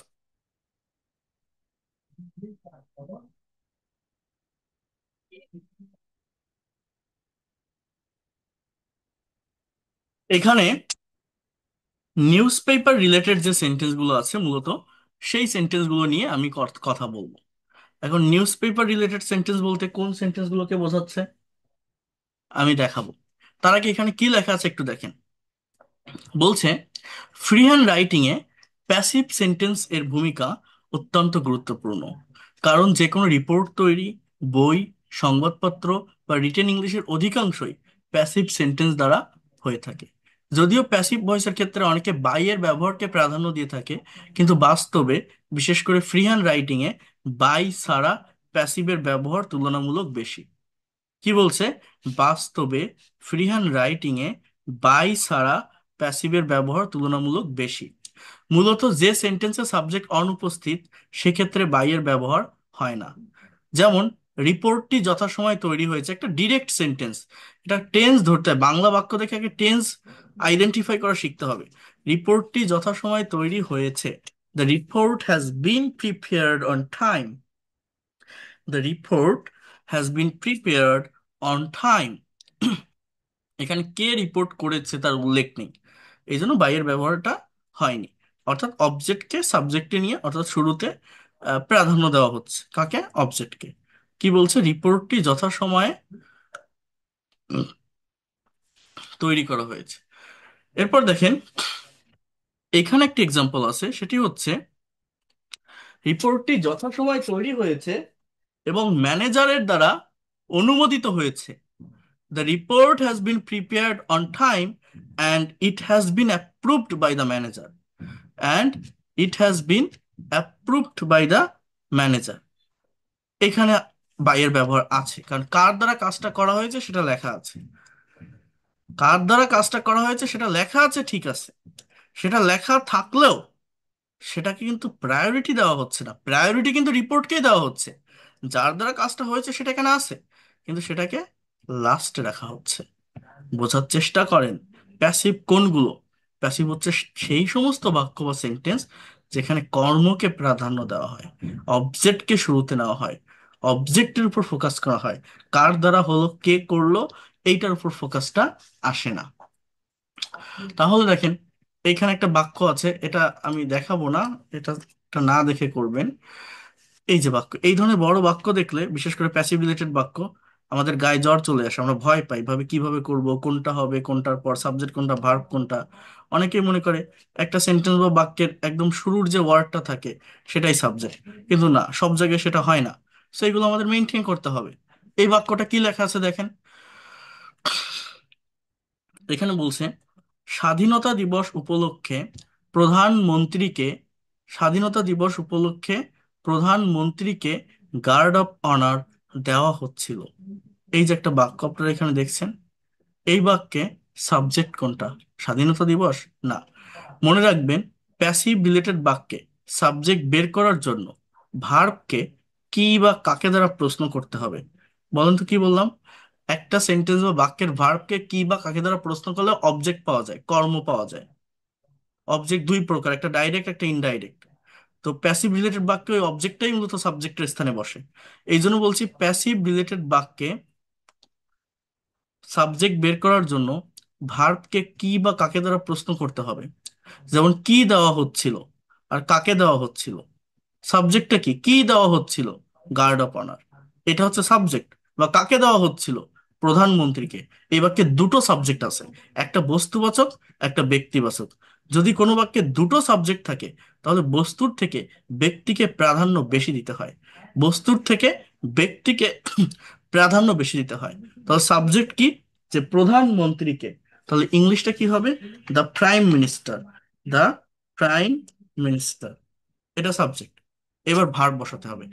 এটা মনে রাখবেন, প্রত্যেকটি বাংলা বাক্যে লাস্টে ভার্ব থাকে এবং ইংলিশে সাবজেক্টের পরে ভার্ব থাকে।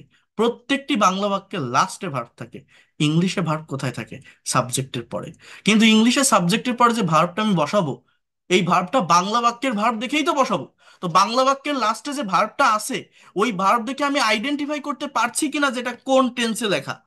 এই যে হচ্ছিল, যাচ্ছিল, খাচ্ছিল, করছিল, লিখছিল, অতীতে কোনো একটা কাজ হচ্ছিল বা চলছিল, এটা হচ্ছে past continuous tense. Past continuous এর প্যাসিভের স্ট্রাকচার কি? Was were being plus V three. অর্থাৎ the prime minister was being given, এই পার্টটুকু, এই অংশটুকু যদি কেউ ঠিকভাবে লিখতে পারে, এই অংশটুকু যদি কেউ ঠিকভাবে রাখতে পারে, তার সেন্টেন্স অটোমেটিক্যালি কারেক্ট হয়ে যায়। কিন্তু এই সাবজেক্ট এবং ভার্বের জায়গা যদি কেউ ভুল করে ফেলে, এইটা যদি সঠিকভাবে লিখতে না পারে, বসাতে না পারে, আপনি বাদ বাকি যাই লেখেন না কেন সম্পূর্ণ সেন্টেন্সটাই ভুল হয়ে যাবে।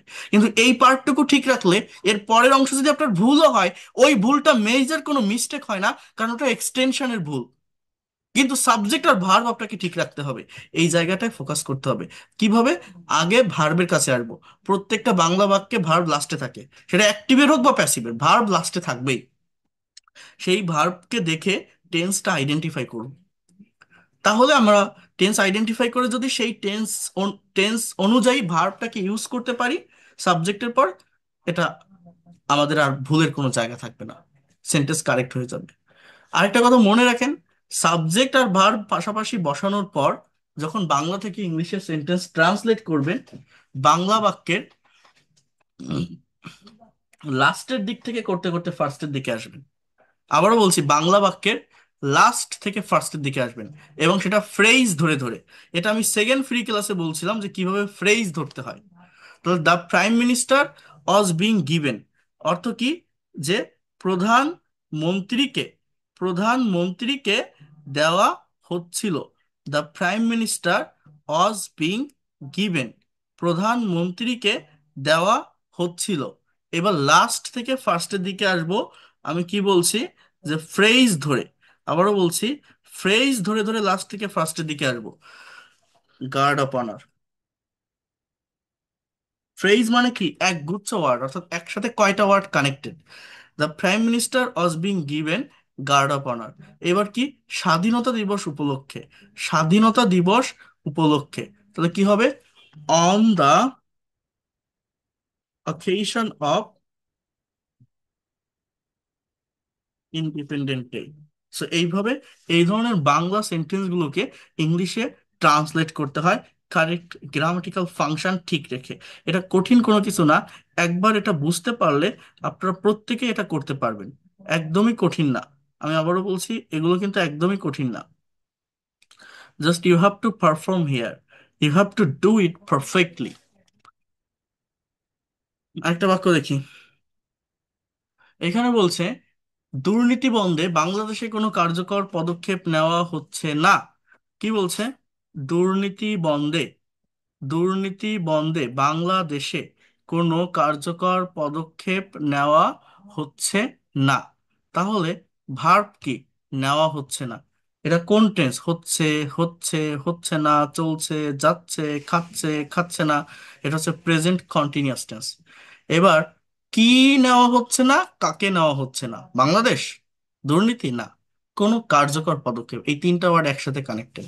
এই তিনটা ওয়ার্ড অর্থাৎ নো ইফেক্টিভ স্টেপস, সাবজেক্টটা প্লুরাল হবে, পদক্ষেপ অনেকগুলো হতে পারে।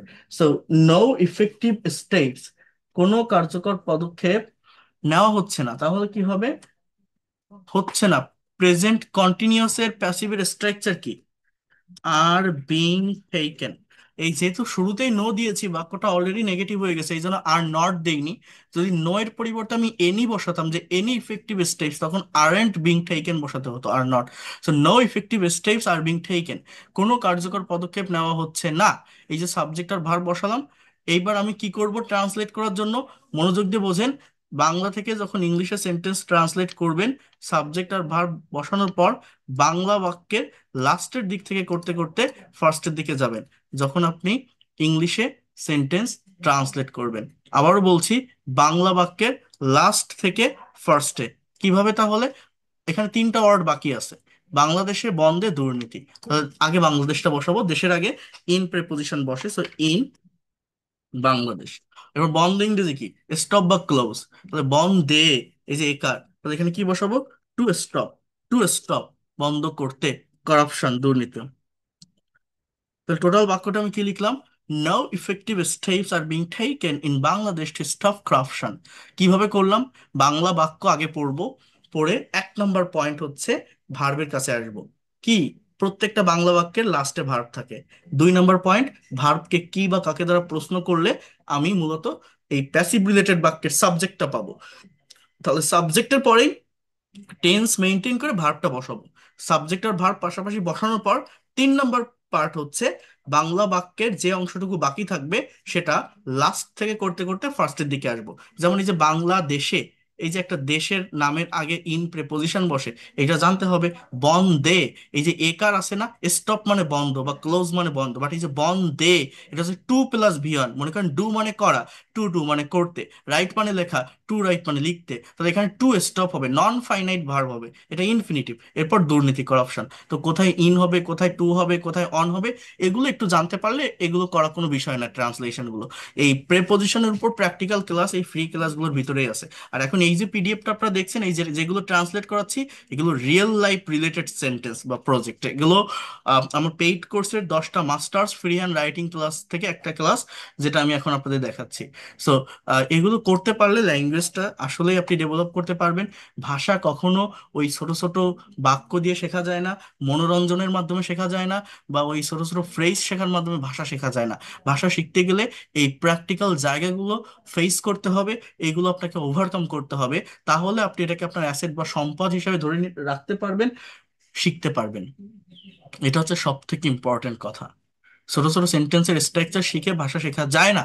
I eat rice, I don't eat rice, do I eat rice, don't I eat rice, he drives a car, he doesn't drive a car, does he drive a car, doesn't he drive a car. এগুলো তো আমিও করাইছি আপনাদের, এতদিন করাইছি না, দেখাইছি না? কিন্তু ওই জায়গায় আটকে থাকলে হবে না, ওই জায়গায় সীমাবদ্ধ থাকলে হবে না। আমাদের আরো সামনে আসতে হবে, অ্যাডভান্স লেভেলে আসতে হবে, এই ধরনের সেন্টেন্স গুলোকে ট্রান্সফর্ম করা শিখতে হবে। এই বাক্যে ভার্ব কোনটা? এই যে হতে থাকবে, রপ্তানি হতে থাকবে। কি রপ্তানি হবে? গার্মেন্টস এর পণ্য। তাহলে সাবজেক্ট কি? The goods of garments, the goods of garments. এবার হচ্ছে কি, যে রপ্তানি হবে। তাহলে দ্য গুডস অফ গার্মেন্টস, এটা ফিউচার কন্টিনিউয়াস। আমি যদি বলতাম হবে তাহলে ইনডিফিনিট, এটা হচ্ছে হতে থাকবে, এটা continuous. The goods of garments will be being exported, the goods of garments will be being exported, will be being exported। এরপর দুটো ওয়ার্ড বাকি আছে, বিদেশ আর নিয়মিত। ইন অ্যাব্রোড, রেগুলারলি, খুব সহজে করা যায়। তো এই ধরনের সেন্টেন্স গুলো আপনাকে ট্রান্সলেট করা শিখতে হবে, আপনাকে ডেভেলপ করতে হবে, আপনাকে নিতে হবে। যদি আপনারা এটা করতে পারেন, ল্যাঙ্গুয়েজটা নিয়ে আপনি ভয় পাবেন না, কনফিডেন্টের সাথে ইংলিশে যে কোনো কিছু লিখতে বা বলতে পারবেন। আপনার নেক্সট জেনারেশনকে আপনি শেখাতে পারবেন। আমার কাছে ক্লাস করে, আমার কাছে কোর্স সম্পন্ন করে অনেকেই আমি প্রথম ক্লাসে বলছিলাম, মাদারীপুরে একজন কোচিং দিয়েছে, তার প্রথম মাসে 7জন স্টুডেন্ট ছিল। আমার কাছ থেকে ক্লাস করার পর পরের মাসেই সে 57জন স্টুডেন্ট পাইছে একটা ব্যাচে। আমার লেখা যে বইটা সে অনেকগুলো কপি সে নিয়েছে। সিলেট আছে, ময়মনসিংহ আছে, কাজী নজরুল ইসলাম ইউনিভার্সিটির ওইখানে। আহ, এরপর হচ্ছে আপনার চিটাগাঙে আছে। আমার কাছ থেকে পড়ছে আমার স্টুডেন্টরা, তারা নিজেরা এখন ইংলিশ শেখাচ্ছে বিভিন্ন জায়গায়। আমি সেভাবেই তাদেরকে শেখাই, সেভাবেই ডেভেলপ করে দিই। এই যে একটা ক্লাস দেখাচ্ছে ফ্রি, ফ্রিতে তো মানুষ গুরুত্ব দেয় না। আপনি এরকম একটা ট্রান্সলেশনের ক্লাস এই যেভাবে ভেঙে ভেঙে বোঝাচ্ছি বা দেখাচ্ছি, আপনি একটা পেইড কোর্স থেকে করে আসেন তো, স্পোকেন ইংলিশ বলেন বা আইএলটিএস বলেন বা রাইটিং এর কোর্স বলেন বা এই যে বিসিএস এর ক্লাস বলেন, দেখেন তো কোন টিচার এতটা ভেঙে এতটা ডিটেলসে বলে, এটা তো বোঝাতেও কষ্ট হয়। শুধু ট্রান্সলেশন করাই দিলে তো হয় না। আমি বলছি বন্ধ ইংরেজি স্টপ, বাট এই যে বন্ধে, এ কার থাকার কারণে আমার টু বসাতে হচ্ছে, এটা ইনফিনিটিভ। এই বিষয়টা কতজন ওইভাবে ধরে বুঝাই দিবে? এটা আপনাকে নিতে হবে। এটা নিতে পারলে আপনি ল্যাঙ্গুয়েজটা শিখতে সক্ষম হবেন। কারণ এটাই হচ্ছে অরিজিনাল জায়গা। ওই he drives a car, doesn't drive a car, does he drive a car, doesn't he drive a car, এই প্র্যাকটিসে ভাষা প্রফেশনালি শেখা যায় না, প্রফেশনাল প্র্যাকটিসটা আসে না। এগুলো হয়তো একটু কঠিন, একটু হার্ড মনে হচ্ছে আপনার, কঠিন বা হার্ড মনে হলেও এই জায়গাটা আপনাকে ডেভেলপ করতেই হবে। এটা এটা ডেভেলপ না করলে হবে না। হ্যাঁ, এটা হচ্ছে মেইন কথা।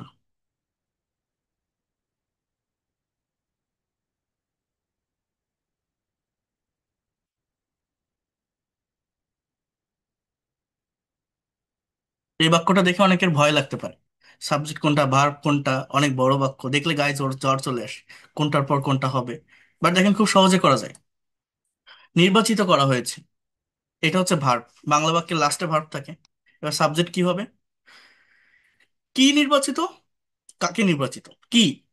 বাংলাদেশ কম্পিউটার সমিতির সভাপতি কি? সভাপতি কাকে?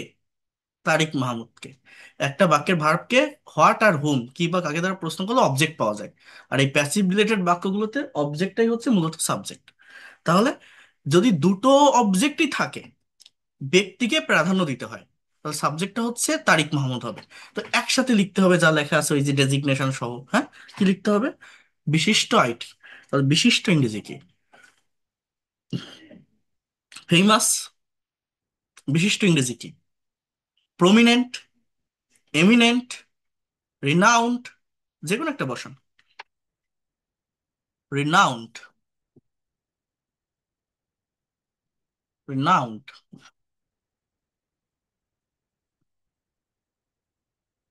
IT professional. Renowned IT professional Tariq Mahmud. Renowned IT professional Tariq Mahmud has been, has been, বিশিষ্ট IT professional Tariq Mahmud has been, এই তারিক মাহমুদকে নির্বাচিত করা হয়েছে। তাহলে নির্বাচিত ইংরেজি কি? সিলেকশনের মাধ্যমে হলে সিলেক্টেড, ইলেকশনের মাধ্যমে ইলেক্টেড, আমি ইলেক্টেড লিখি। Has been elected. এই হচ্ছে সাবজেক্ট আর ভার্বের জায়গা শেষ। যেহেতু এটা present perfect tense, present perfect টেন্সের প্যাসিভের structure have has been plus ভি3। So renowned IT professional Tariq Mahmud has been elected. Tariq মাহমুদকে নির্বাচিত করা হয়েছে। সাবজেক্ট ভার্ব শেষ না? এবার লাস্ট থেকে ফার্স্টের দিকে যাব, অর্থাৎ বোঝেন আমার এইটুকু শেষ হয়ে গেছে, এই যে এই পার্টটুকু শেষ, আর এই যে লাস্টের পার্টটুকু শেষ। এবার বাকি এই যে 2019 থেকে সভাপতি, এইটা আমি কি করব? সভাপতি থেকে 2019 লাস্ট থেকে ফার্স্টের দিকে যাব। So renowned IT professional Tariq Mahmud has been elected. হ্যাঁ, এবার কি? The president. প্রেসিডেন্ট। এবার কিসের প্রেসিডেন্ট? কিসের প্রেসিডেন্ট? এ দেখেন সমিতির প্রেসিডেন্ট। দেখছেন একটা র আছে না সমিতির, ওই র এর জন্য অব বসাতে হবে, অব পজেস করা। অব এর এর সো সমিতির। কি সমিতির? বাংলাদেশ কম্পিউটার সমিতির। তাহলে দ্য প্রেসিডেন্ট অফ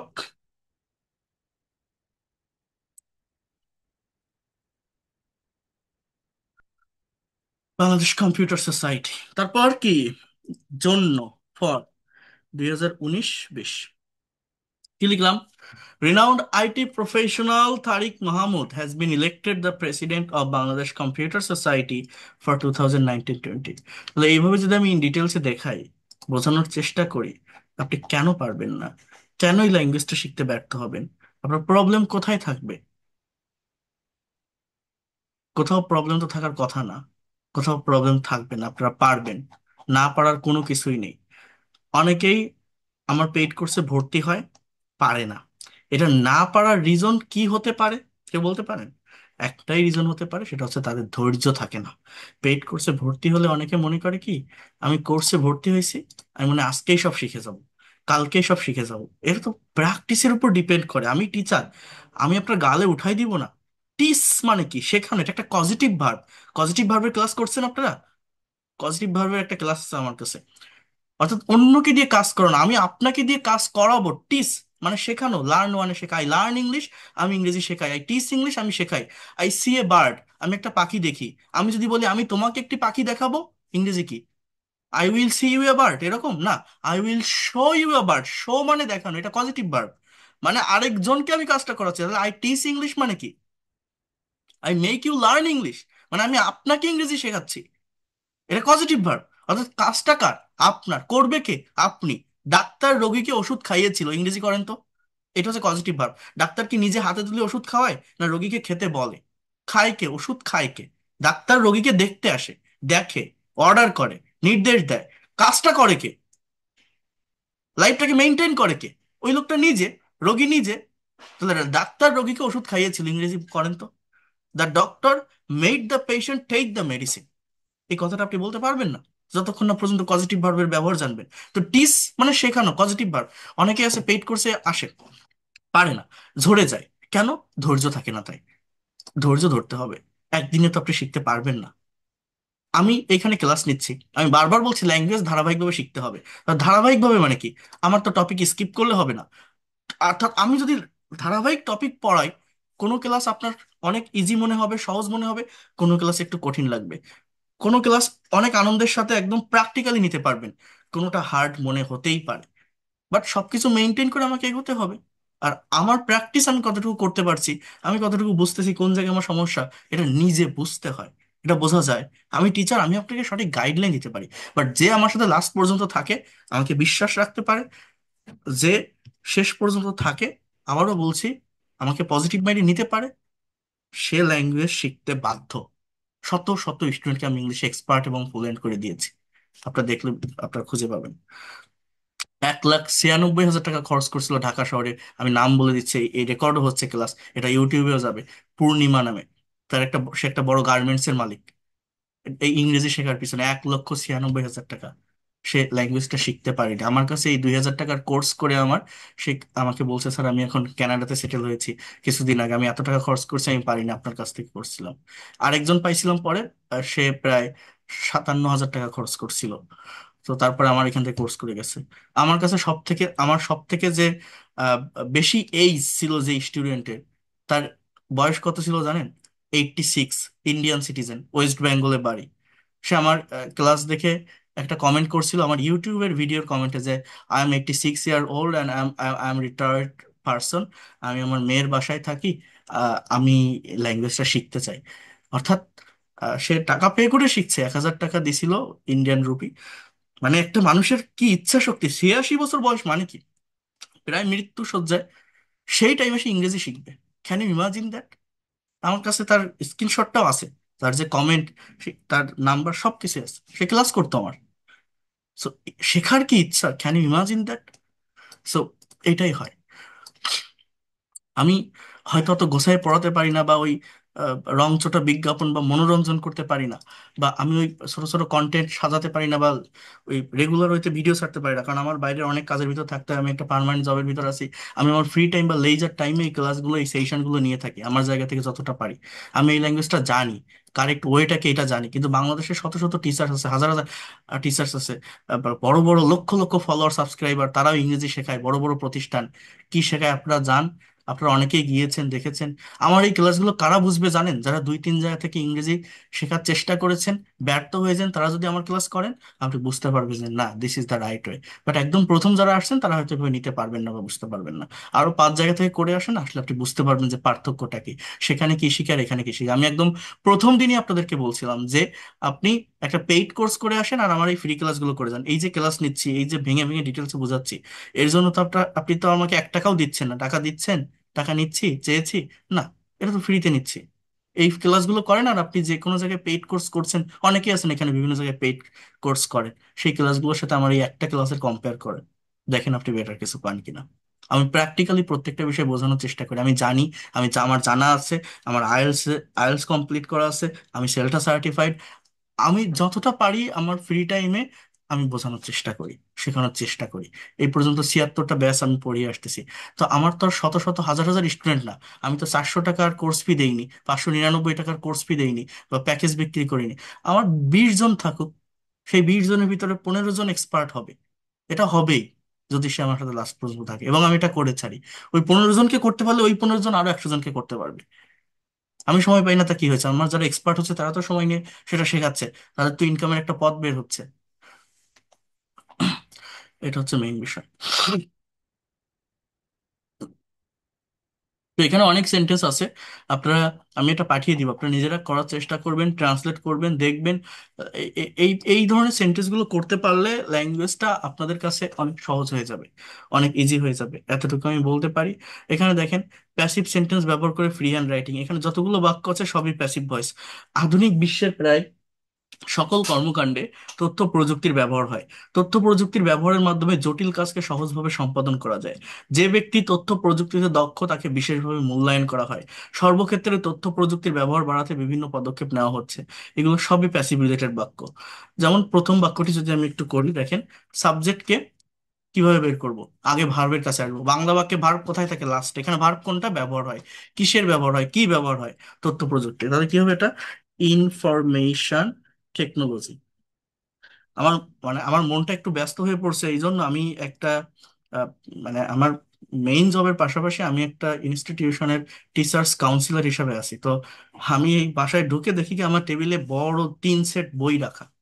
হ্যাঁ, এটা ইংলিশ ভার্সনের ইংলিশ মিডিয়াম স্কুলের কিছু বই। আহ, ওই টিচার্সদের ট্রেনিং দেওয়ার জন্য তো ওরা আমাকে বই সিলেক্ট করে দিতে বলছে কোন পাবলিকেশনের বই তারা নিবে। ওই বইগুলো আমার এখন অ্যানালাইসিস করতে হবে। এই আপনাদের ক্লাস শেষ করে ওই বইগুলো আমি এখন অ্যানালাইসিস করতে বসবো। অনেকগুলো বই আমি এসে হঠাৎ করে দেখি আমার টেবিলের উপর রাখা। এখন একদম নতুন বই পাবলিকেশন থেকে পাঠাইছে। এখন ওইটা অ্যানালাইসিস করে আমি ওদেরকে ইয়ে করব। কারণ জানুয়ারি মাস চলে আসবে তো সামনে, ওই জানুয়ারি থেকে ক্লাস শুরু হবে। তো এই জন্য আর কি, মানে নতুন বই তো দেখলেও ভালো লাগে। হ্যাঁ, নতুন বইয়ের একটা আলাদা ঘ্রাণ থাকে, বুঝছেন? এটা নিতে ভালো লাগে, কারণ বই পড়া হয়, বইয়ের সাথে থাকা হয়।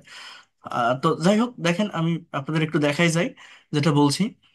আধুনিক বিশ্বের প্রায় সকল কর্মকাণ্ডে তথ্য প্রযুক্তির ব্যবহার হয়। Information technology is used. দেখেন, এটা হচ্ছে প্রেজেন্ট ইনডিফিনিটেন্স, ব্যবহার হয় অ্যাজ ইউজুয়াল, কোন একটা কাজ হয় রেগুলার ওয়েতে হয়, অর্থাৎ এম ইজার প্লাস ভি3। Information technology is used. এরপর কি করব আমি? সাবজেক্ট ভার্ব শেষ, ইজ প্লাস ভি3, এটা প্রেজেন্ট ইনডিফিনিটেন্সের প্যাসিভ। এবার কি করব? এবার হচ্ছে লাস্ট থেকে ফার্স্টের দিকে আসবো। এটা ফ্রেজ ধরে প্রায় সকল কর্মকাণ্ডে, এই যে একটা প্লেস, একটা জায়গাকে ইন্ডিকেট করা হচ্ছে। প্রায় সকল কর্মকাণ্ডে, এটা ইংলিশ কি? In almost all activities. In almost all activities. এরপর কি? আধুনিক বিশ্বের, অর্থাৎ অফ মানে এ, অফ, অফ মানে এর, মডার্ন ওয়ার্ল্ড, মডার্ন ওয়ার্ল্ড, দেখছেন? অর্থাৎ ফার্স্টে সাবজেক্ট বসাবো, বাংলা বাক্যে ভার্ব লাস্টে থাকে, সেই ভার্বটা ইংলিশে সাবজেক্টে পরে বসাবো সঠিক টেন্স মেনটেন করে। তারপর বাংলা থেকে যখন ইংলিশে করব, লাস্ট থেকে ফ্রেজ ধরে ধরে করতে করতে সামনের দিকে ফার্স্টের দিকে যাব। এই ফ্রেজ অ্যান্ড ক্লজের উপর আমি যদি পারি, যদি বেঁচে থাকি, আপনাদের আমি একটা ডিটেলস ক্লাস নিব। এটা খুবই গুরুত্বপূর্ণ একটা ক্লাস। অনেকে পারে না, সঠিকভাবে বুঝতে পারে না, আমি দেখাবো আপনাদের। তো যাই হোক, এইগুলো আপনারা নিজেরা একটু করার চেষ্টা করবেন। দেখেন, নিজেরা প্র্যাকটিস না করলে হয় না, নিজেদের প্র্যাকটিসের উপর সবকিছু ডিপেন্ড করে। এটা হচ্ছে মেইন কথা, নিজেদের প্র্যাকটিসের উপর সবকিছু ডিপেন্ড করে। আপনাদের একটু প্র্যাকটিস করতে হবে, ডেভেলপ করার চেষ্টা করতে হবে এই জায়গাগুলো। আর আর আমি আরেকটু আমি দেখাচ্ছি, একটু ওয়েট করেন, আমি ইম্পর্টেন্ট একটা ফাইল, এই যে, এই যে ফাইলটা, মানে 30 pillar sentences practice with on verb, এটা দেখাচ্ছিলাম তো। এইটা করতে করতে দেখেন, এই যে শুড ভার্ব দিয়ে সেন্টেন্স তৈরি করা, এরপর মডেল দিয়ে সেন্টেন্স তৈরি করা, এগুলো করতে করতে এই যে প্যাসিভ আজকে যেটা দেখালাম না, এই যে আমি শুরুতেই বলছিলাম যে একদিনে প্যাসিভ আপনি শিখে যাবেন না। এই দেখেন, প্যাসিভ রিলেটেড বাক্যগুলো এখানে দেওয়া আছে বিভিন্ন টেন্স মেনটেন করে, এগুলো সবই করাই আমি। এগুলো দেওয়ার পর প্যাসিভ রিলেটেড বাক্য দিয়ে কনভারসেশন প্র্যাকটিস করানো আছে। এই দেখেন, প্রত্যেকটা টেন্স আলাদাভাবে দেওয়া। এরপরে কোথায় গেল? অনেক অনেক, আমি শেষ করবো কিভাবে? এই যে, এই যে কনভারসেশন গুলো প্র্যাকটিস এখানে দেখতে পাচ্ছেন। এই কনভারসেশন গুলো, অনেকগুলো কনভারসেশন আছে যেগুলো এই প্যাসিভ মেনটেন করে তৈরি করা। প্যাসিভ মেনটেন করে এগুলো আমি আপনাদেরকে করাবো। আমাদের মাদার টাং বাংলা, প্রাইমারি লেভেলে আপনি ইংলিশে যে কোনো কিছু লিখতে যান বা বলতে যান, দেখবেন ব্রেইনে আগে বাংলাটা চলে আসে। তো যে কোনো কিছু বাংলায় ব্রেইনে আসলে সেটাকে ইনস্ট্যান্টলি কিভাবে ইংলিশে লেখা যায়, ইনস্ট্যান্টলি কিভাবে ইংলিশে বলা যায়, এটা আমি আপনাদেরকে দেখাবো। আমি বলবো, অনেক কিছু বলবো। আপনারা যারা এই রেগুলারিটি মেনটেন করে ফ্রি ক্লাসগুলো করছেন, যারা প্রথম থেকে শেষ পর্যন্ত থাকেন, আপনারা নিজেরাই জানেন যে আপনাদের ডেভেলপমেন্টটা কি, আপনাদের বেনিফিটটা কি। আর আরেকবার আমি বলে রাখি, সময় আর বেশি নাই। আজকে 8 তারিখ, 11 তারিখ থেকে আমার পেইড কোর্সের একদম নতুন একটা ব্যাচ শুরু হবে, ব্যাচ 77। কারণ আমার 76 ব্যাচ অলরেডি রানিং আছে। এর ভিতরে এর পরে আমি আর দ্রুত কোনো ব্যাচ শুরু করব না, এই দুইটা ব্যাচ নিয়ে মেইনলি এগোবো। এছাড়া আমার পুরানো ব্যাচগুলোর প্র্যাকটিস চলবে। তো যদি কেউ ভর্তি হতে চান, এখনো পর্যন্ত একদম শুরু থেকে ধারাবাহিকভাবে ক্লাস করতে চান, এই ব্যাচে ভর্তি হতে পারেন। একদম নতুন ব্যাচ, আগামী 11 তারিখ বৃহস্পতিবার রাত 9টা থেকে ক্লাস শুরু হবে। ক্লাস টাইম থাকবে 9টা থেকে 10টা, 2000 টাকা কোর্স ফি, 3 মাসের কোর্স। 3 মাসের ভিতরে আপনি ইংলিশ এক্সপার্ট হতে পারবেন। যদি এর থেকে বেশি সময় লাগে, সেটা আপনি পাবেন, আলাদা কোনো টাকা দিতে হবে না। অর্থাৎ 2000 টাকার ভিতরেই আপনি যতদিন না পর্যন্ত এক্সপার্ট এবং ফ্লুয়েন্ট হবেন, আপনি থাকতে পারবেন। এটা আমার কোনো রংচটা বিজ্ঞাপন না। আমার কাছে যারা ভর্তি হয়, আমার ক্লাস দেখেই ভর্তি হয়। আমি ক্লাস করাচ্ছি, ফ্রি ক্লাস রেগুলার ওয়েতে নিচ্ছি, আপনারা দেখছেন, শেখাচ্ছি।